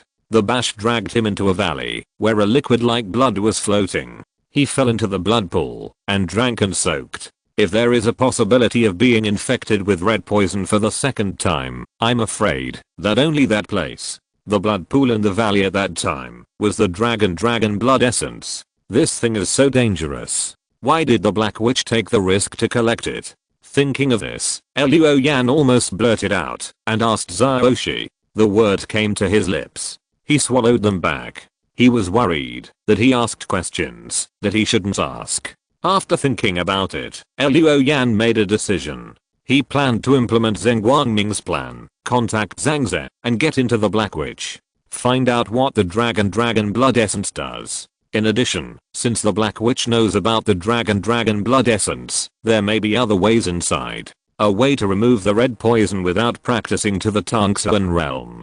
If this doesn't work, it won't be too late to communicate with the academy. There is no time to lose. Luo Yan said, Teacher Xiao, is squad leader Zheng Guangming still in the camp? Xiaoshi nodded, yes. Walking out of the tent, Luo Yan realized that it was dawn. He saw Bei and apologized quickly. I'm so sorry for what happened just now. How are you? Are you not hurt? Bei wore a collar around his neck, covered his mouth and shook his head. I'm fine. Don't worry. Luo Yan nodded and said in a deep voice, I owe you a life. If you need help in the future, please let me know. Okay. Bei said with a blushing face. Luo Yan then left. Bei covered his mouth as he watched Luo Yan get into the command tent. Hehe. Student Luo Yan, you look so cute when you're nervous. It was so exciting and thrilling when he pinched my neck just now. Command tent. When Luo Yan opened the tent and walked in, Zheng Guangming and Banji seemed to be discussing something. I still don't agree. This is too dangerous. Banji shook her head and said, although the Giant Beast Strategic Office has approved it and is willing to provide super grade relief agents to student Luo Yan, but we know nothing about the Black Witch. Letting student Luo contact such a mysterious organization, if he is discovered, do you think he can get away with it? Zheng Guangming smiled and said nothing. But at this moment, a voice said, I want to give it a try. Banji and the others looked over. The speaker was Luo Yan. Chapter 216, The Basashi Attacks. Student Luo Yan. Banji and Zheng Guangming exchanged glances. Zheng Guangming said, did you hear what we just said? Luo Yan nodded, yes. I'm willing to try. Because I really need the super grade reliever now. Luo Yan found an excuse for himself. Banji bit her thumb and said, super grade reliever is an expensive medicine. If you buy it with work points, one bottle will cost 5 million. Indeed, it is difficult for a student like you to afford it. Although it only needs to be injected once every 3 months. However, I suggest you consider it carefully. At present, even the strategic office knows nothing about the Black Witch. If something happens to you, it may be difficult to rescue you in time. Luo Yan smiled and said, teacher, if there is no super grade reliever, I won't live that long. In vain. Banji just mentioned it, and Luo Yan interrupted her. Although classmate Bei can help me remove the poison, it will be very consuming for her. When I saw her just now, her energy fluctuated greatly, and her aura was very weak. Besides, I can't stay in Qingyang City forever. Banji sighed. What Luo Yan said was also true. At this point, she couldn't find a reason to stop him. Zheng Guangming coughed dryly and said, then, classmate Luo, let me tell you about Zhang Ze's situation. Since he escaped yesterday, at this time, an alarm sounded in the camp. Then a broadcast sounded. A spectral signal was found approaching. Matching with the database now. Matching completed, confirming that the signal is the intermediate giant beast bash. Luo Yan's heart moved. Could it be the bash that he bumped into? At that time, it seemed to be attracted by the dragon blood essence, so it pulled itself into the blood pool. After being attacked by the white dragon, it had no intention of leaving. If it was that one, maybe I can find something from it. Thinking of this, Luo Yan immediately said, "My mecha is in the camp, teacher, please let me go." Bang Ji didn't think much about it, and nodded in agreement. Luo Yan ran out of the camp, and saw Bailey wearing a driving suit and ready to go to battle. Luo Yan grabbed her and said loudly, "You are weak and your energy is low. How can you fight like this? Go and rest. Behemoth, leave it to me." Then he pushed her without saying anything, and Luo Yan ran to the mecha parking place. Bei covered her mouth, and a red cloud slowly floated on her little face. Hehe. Student Luo is so domineering, I like it so much. The alarm in the camp sounded long. In addition to Luo Yan, the mecha masters of the second class also ran to the parking place. Among them was Shen Biao. He saw Luo Yan from a distance, waved his hand, and got into the cab. Luo Yan quickly boarded the white dragon, put on the helmet, connected the neuron, and started the mecha. There was a flash of light in the eyes of the white dragon head, and then the mecha stood up. At this time, Shen Biao sent a team invitation. Luo Yan clicked to accept, and was temporarily assigned to Shen Biao's team. Then Shen Biao's voice sounded in the team channel. "Attention, the Bastion has the thick armor feature, and armor-piercing bullets are used first. In addition, the weakness of this giant beast is in the 7th vertebra. Let the computer assist you to mark the weakness of the giant beast." Then, Shen Biao said again, "Student Luo Yan, how is your condition?" Luo Yan felt it, and found nothing abnormal, and nodded, "Not bad." Then, try to use that trick to see if you can kill the Bastion. Shen Biao added, "I mean that unique skill." Luo Yan nodded, "Okay. Now, he has improved a lot in the use of this unique skill. At least he doesn't need to accumulate power for a long time. Next, he will try to converge and compress the long rainbow to avoid the dispersion of power, and finally let the long rainbow cut the target instead of washing the target." Podgen rises. Luo Yan circulates his energy. The white dragon mecha was surrounded by bright yellow light, condensing into the shadows of thousands of mountains, revealing a heavy and majestic meaning. Shen Biao and others mechas were also ready for battle. Through the panoramic window, Luo Yan saw the stone forest in the distance, which was collapsing one after another, and some stalagmites were even blown away. They flew hundreds of meters and hit other parts of the stone forest, either crushing other stalagmites. The dust curtain was surging, and a black shadow could be vaguely seen in it. Luo Yan activated the Eye of True Suchness, and the biological grey light of the giant beast emerged in his eyes. At the same time, the blood, speed, and scale thickness of the bay snake also emerged. Luo Yan controlled the mecha, and adjusted the angle. When the white dragon and the bay snake were in a straight line, the long sword Pyojun whistled and chopped down. The white light gushed out from the tip of the sword, and in an instant, a silver-white long rainbow was formed in the dense stone forest. The snake crashed into the rainbow light, and saw everything around it, from stalagmites to dust. Under the impact of this white light, everything collapsed and disintegrated. The snake was also affected. Its dark blue body was immediately illuminated by the white light. The white bone spines quickly collapsed, like weathered rocks, and turned into wisps of light smoke and clouds under the impact of the silver light. The dark blue snake scales quickly faded, turned grey and dilapidated, and then fell off piece by piece, and then the unprotected flesh and blood was worn away in the white light. The snake screamed. The feeling of flesh and blood being worn away was not pleasant, and the bones were visible. At this time, the remaining flesh and blood glowed red, and then the body quickly regenerated, resisting the impact of the rainbow light. When Luo Yan's long rainbow style was completely gone, the snake looked miserable, with no bone spines on its body and no scales. Even its flesh and blood, only 40% or 50% remained. Bones and internal organs could be seen in many places. But at this time, a wisp of illusory scarlet breath rose from the body of the python. Its lost flesh and blood grew again, squirming wildly, and returned to its original state after a moment. Its blue-black scales had not grown, but red dragon scales had grown, and there were two sharp protrusions on both ends of its forehead, which actually had a hint of dragon horns. This, Shen Biao was stunned. Has it evolved? But looking at the spectrum signal, the python has not changed. But it is certain that, even if its body has not evolved, it has changed to a certain extent.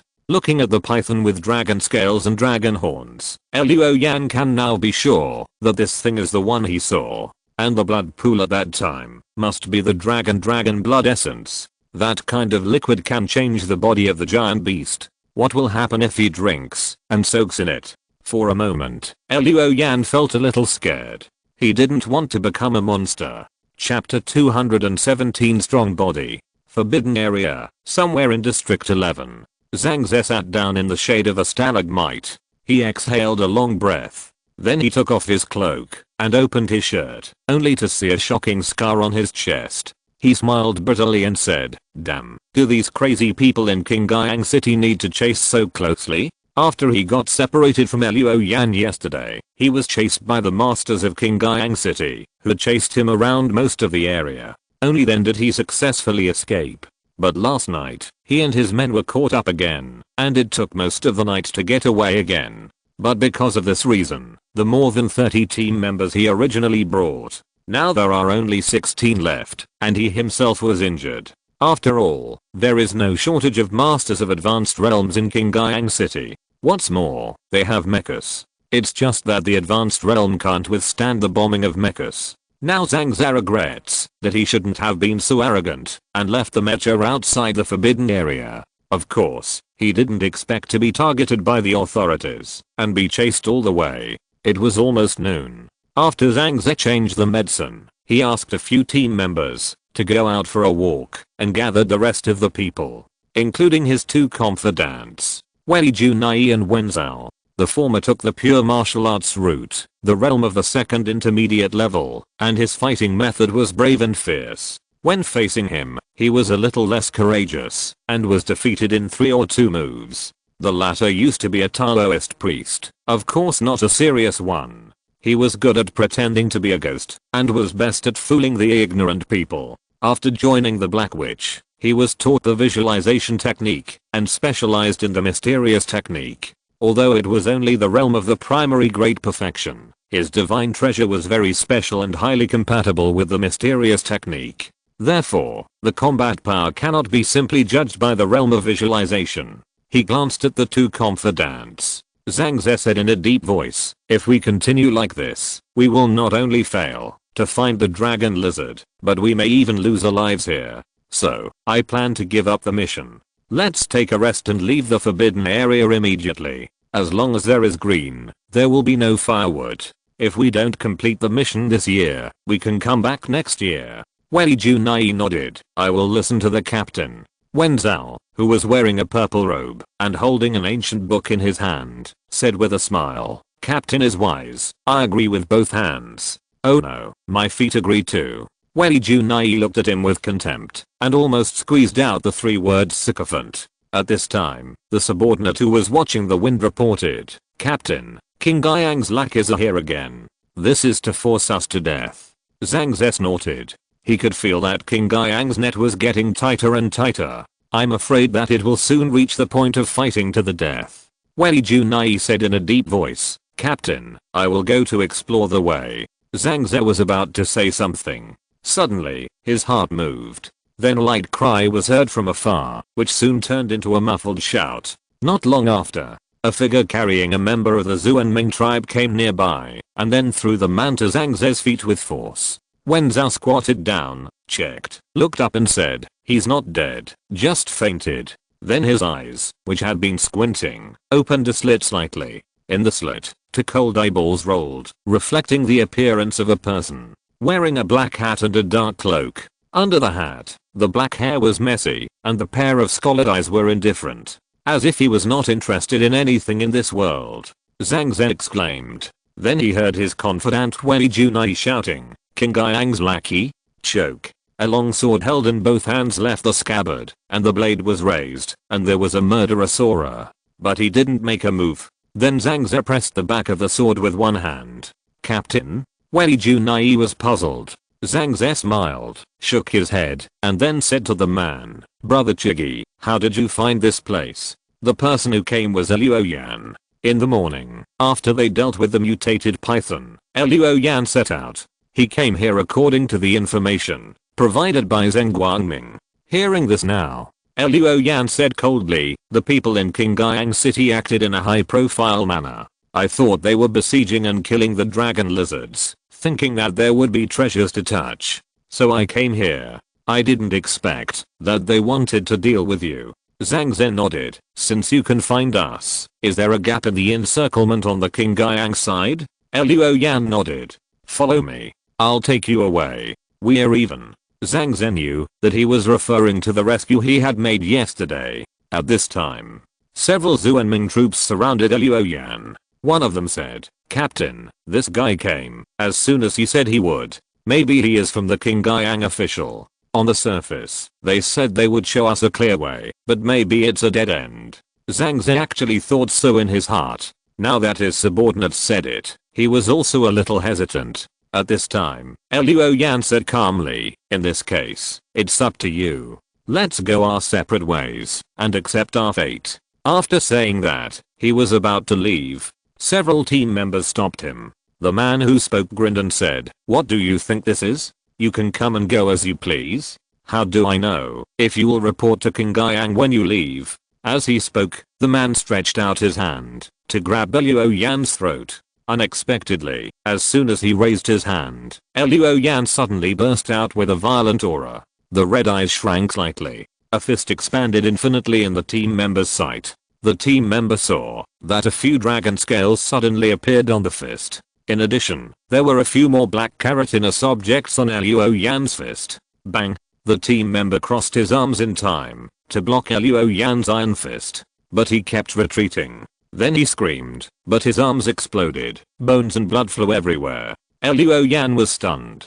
He didn't expect the power of this punch to be so amazing. He didn't even use his yuanli. With only his physical strength, he smashed the arms of this warrior of the primary second level. But Luo Yan wanted to establish his authority. He was not polite at the moment. He rushed forward and kneeled down to hit him. The man's chest suddenly caved in. Although he was not shattered, he bled profusely and fell to the ground and died. How dare you? Wei Junai roared. He raised his long sword. Yuanli burst out. He rushed forward and chopped at Luo Yan's head. A glimmer flashed in Luo Yan's red eyes. With a slight push of his thumb, the splitting star came out of the sheath 3 inches. At this moment, a figure inserted between the two. Zhang Zhe. He also exploded. The temperature of the air around them suddenly dropped sharply. Both Luo Yan and Wei Junai were affected. Their whole bodies were cold, and the circulation of qi, blood and yuanli became not so smooth. When Wei Junai's sword stopped, and Luo Yan's sword returned to the sheath, Zhang Zhe said, stop it.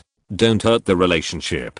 He wanted to accept Luo Yan, so he didn't want his confidant to conflict with him. But this red devil was too murderous. He killed one of his team members right in front of him without a word. If he didn't explain, he might not be able to convince the others as the captain in the future. Zhang Zhe coughed dryly and was about to say something. Suddenly, a voice rang out. Poaching group in front. You have been surrounded. Surrender immediately. If you're listening to this novel on a channel other than Fanfic World, it means they downloaded and uploaded it without effort. We cordially invite you to visit our channel, Mundo Fanfic Novelos. There you'll find the original version of this story and you can explore many other novels of various genres. We're waiting for you to immerse yourself in a world of incredible novels.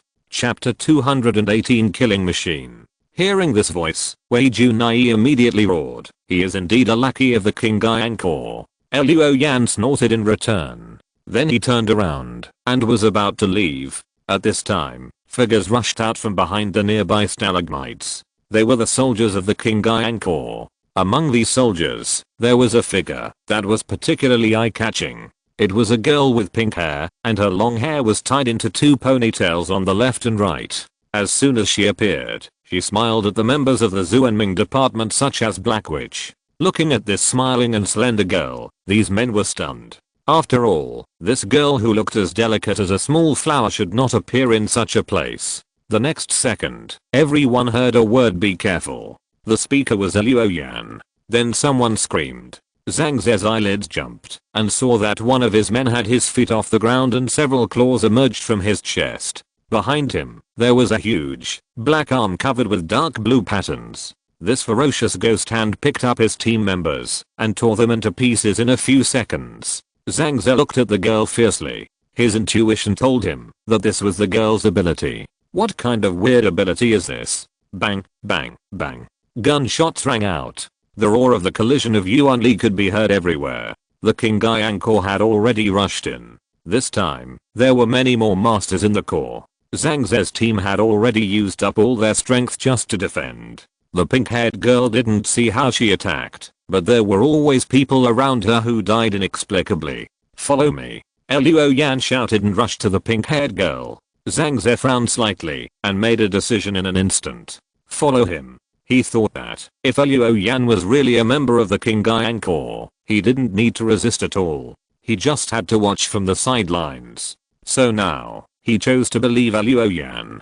Luo Yan took the lead. He rushed straight to the pink-haired girl. The girl covered her mouth with both hands. Her eyes panicked. But at this time, a huge figure suddenly appeared in front of the girl. He was more than 3 meters tall. The whole body was covered in hideous black armor. On the straight spikes, there were heads. There were humans and beasts. All the heads were howling in pain. The armored figure held up a long knife with cracks and gaps, and blood was constantly flowing. But when people looked up at the figure, they found that the figure had no head. The long knife slashed down, with a terrifying killing intent. It slashed towards Luo Yan. Luo Yan did not avoid or give way. The Yuan power rose, condensing into the virtual image of 10,000 mountains. The long sword was raised. It blocked the knife. Boom. The swords of both sides intersected and merged into a loud sound. Both weapons bounced up at the same time after the collision. Luo Yan rushed forward. The shadow fell to the ground. He took the opportunity to step over. There was no obstacle between him and the girl. The splitting star stabbed, pierced into the girl's soft body, and broke out from her back. The girl's eyes were wide open, as if she couldn't believe that Luo Yan would kill her mercilessly. Zhang Ze's eyelids twitched slightly. He felt that Luo Yan was like a bloodless and tearless killing machine. Facing such a weak and delicate target, his move was so clean and neat. There was no hesitation. The whole person was as sharp as the sword in his hand. At this time, Luo Yan swung his long sword. The girl flew sideways, spurted out a puff of blood, and fell on the grass. The headless figure who had just climbed up seemed to have lost its support, like a rippling water surface, disappearing into the air. Without the girl's obstruction, Luo Yan rushed into the rocks. Zhang Ze and others followed closely behind. At the cost of several team members as a rear guard, they also successfully broke through. Just after Luo Yan and others left, the girl lying on the ground suddenly became thinner, faded, and turned into a pale paper man. After a stalagmite, Bei touched his chest. The corners of his mouth unconsciously curled up. Student Luo Yan's eyes were so scary just now. I almost thought he was going to kill me. Hehe. So scary. I like it so much. Asterisk asterisk asterisk in area 11. Luo Yan pushed aside a rock and walked out of the tunnel. Behind him, Zhang Ze, Wei Junai, Wen Zhao and the remaining 7 or 8 team members came out of the tunnel one after another. Exhaling a breath, Zhang Ze felt like he had seen the light of day again. He looked back at the tunnel and now knew why the Red Ghost was able to bypass the Qingyang Corps and find them. Brother Red Ghost, we misunderstood you before. Zhang Ze sighed. If it weren't for you this time, I'm afraid none of us would have escaped. Wei Junai choked and pulled out the knife. Wen Zhao, who was wearing a purple robe, covered half of his face with an ancient book and said, "It's clear that he is not a spy. Why do you still want to use a knife?" Wei Junai glared at him, then held the knife upside down and pointed the handle at Luo Yan. "I'm sorry for offending you just now. Come on, give me a knife. That will make me feel better." Luo Yan glanced at him, and Wei Junai's inner voice was clearly revealed under the eye of truth. "If you are wrong, you must admit it. If you are beaten, you must stand at attention. I dare to do it and take it." This man is true to his words. Luo Yan shook his head, indicating that he was not interested. Wei Junai did not force it, and said loudly, "Then I owe you. If there is a chance, I will definitely pay you back." Luo Yan did not respond, pulled down his bamboo hat, and got into a pile of rocks again. Zhang Ze and others followed. After walking for a while, they came to the valley, where the bash was bathed in blood that day. At this time, Zhang Ze looked into the valley, and saw dark red liquid surging on the ground. He said "Ha," and climbed up a stalagmite. Looking down from a high place, he had a panoramic view of the valley. Seeing a pool of dark red liquid gathering in the valley, there were still swollen floating corpses on it. Zhang Ze's heart was shocked. Thousands of thoughts surged in his mind. Could it be that this is the dragon blood essence? The superior said that the dragon blood essence is often found in places where dragon lizard eggs are dense. If you dig down, you may dig out the blood essence. When the dragon blood essence appears, it will gather in one place, and the amount of blood is amazing. It contains the essence of the dragon. If the giant beast soaks in it, it can cause mutations. Humans can use it to temper their physique, but they need to cooperate with specific exercises to expel the red poison. Otherwise, it will require masters above the Tangxuan realm to use it, so as not to be afraid of the poison. Unfortunately, only the branch director knows the detoxification exercise. Otherwise, I can use this blood essence to practice and temper my physique now. Zhang Ze gestured. Jiuying, put on your protective clothing. Go to that valley and get some dark red liquid. He pointed to the valley and said. Zhang Ze was too excited. If the dark red liquid was indeed the dragon blood essence, he could not use it, but it would be a great achievement to bring it back. Maybe he would have a chance to get the detoxification method so that he could return to the Forbidden Land and bathe in blood to refine his body. Chapter 219 Double-Edged Sword. Tunnels, Valleys. Luo Yan did not take this route casually. After he used the Eye of Truth to discover a tunnel near the Lizard Valley, he teamed up with the King Jiuying to perform a show. This resulted in the current result. Luo Yan's purpose was to let Zhang Ze accidentally pass by this valley, so as to provide Luo Yan with some information. At this time, Zhang Ze did not know. His thoughts have been completely exposed to Luo Yan's eyes. Looking at the information expressed in words, Luo Yan can finally be sure that the python was attracted by the dragon blood essence at that time, and he was lucky enough to share some. As a result, he was infected with the red poison for the second time. However, as Zhang Ze's thoughts showed, this dragon blood essence does have the effect of tempering the physique. Luo Yan's body has become much stronger than usual, and this change seems to be continuing, and it is far from stopping. Luo Yan does not know what he will become in the end. On the other hand, the Black Witch does have method to expel the red poison. This is logical. If there is no technique or means to deal with the red poison, how can the Black Witch dare to collect the dragon blood essence? Luo Yan referred to his own experience and felt that the red poison carried in the dragon blood essence was more violent than usual. I'm afraid that, even if it is the first time to be infected with red poison, the antidote will not have much effect. Otherwise, people like Zhang Ze, who have clear eyes and obviously have never been infected with red poison, as long as they bring an antidote, they can temper the blood essence by themselves. Instead of thinking about making merit and then getting the detoxification technique inside the organization. In addition, this technique is only known by the branch director. It seems that it is not so easy to get it. At this time, Wei Junai had already changed into a full set of protective clothing, holding a container, and entered the valley. Zhang Ze was waiting on the stalagmite. Luo Yan came to his side. He sat down next to him. What are you going to do? Zhang Ze glanced at him. Then he chuckled and said, Brother Chigi, have you heard of dragon blood essence? Luo Yan shook his head. Zhang Ze pretended to be profound and said, sometimes, the blood of giant beasts contains some kind of essence. But only the overlord level or higher level giant beasts like the earth dragon can form blood essence. Collecting blood essence has unimaginable magical uses. If you want to know more clearly, come to King Jiuying City to find me after leaving the forbidden area. Zhang Ze gave an address and a way to contact him. Luo Yan remembered it firmly. The reason why Zhang Ze did this was to show the background of his organization. After all, not just any organization knows about blood essence. After luring enough appetite, are you still afraid that the red ghost will not take the bait? Zhang Ze began to exhale clouds and smoke, and deep in his heart, waves of thoughts emerged. This red ghost has too much murderous intentions. He is a double-edged sword. It is different from the simple-minded Jiuying and the flattering Wenzhou. If the red ghost's sword is not used well, I'm afraid it will cut off my head. After we introduce him to the organization and use him to kill the captains of Team 1 and Team 3, I will come to clean up the mess.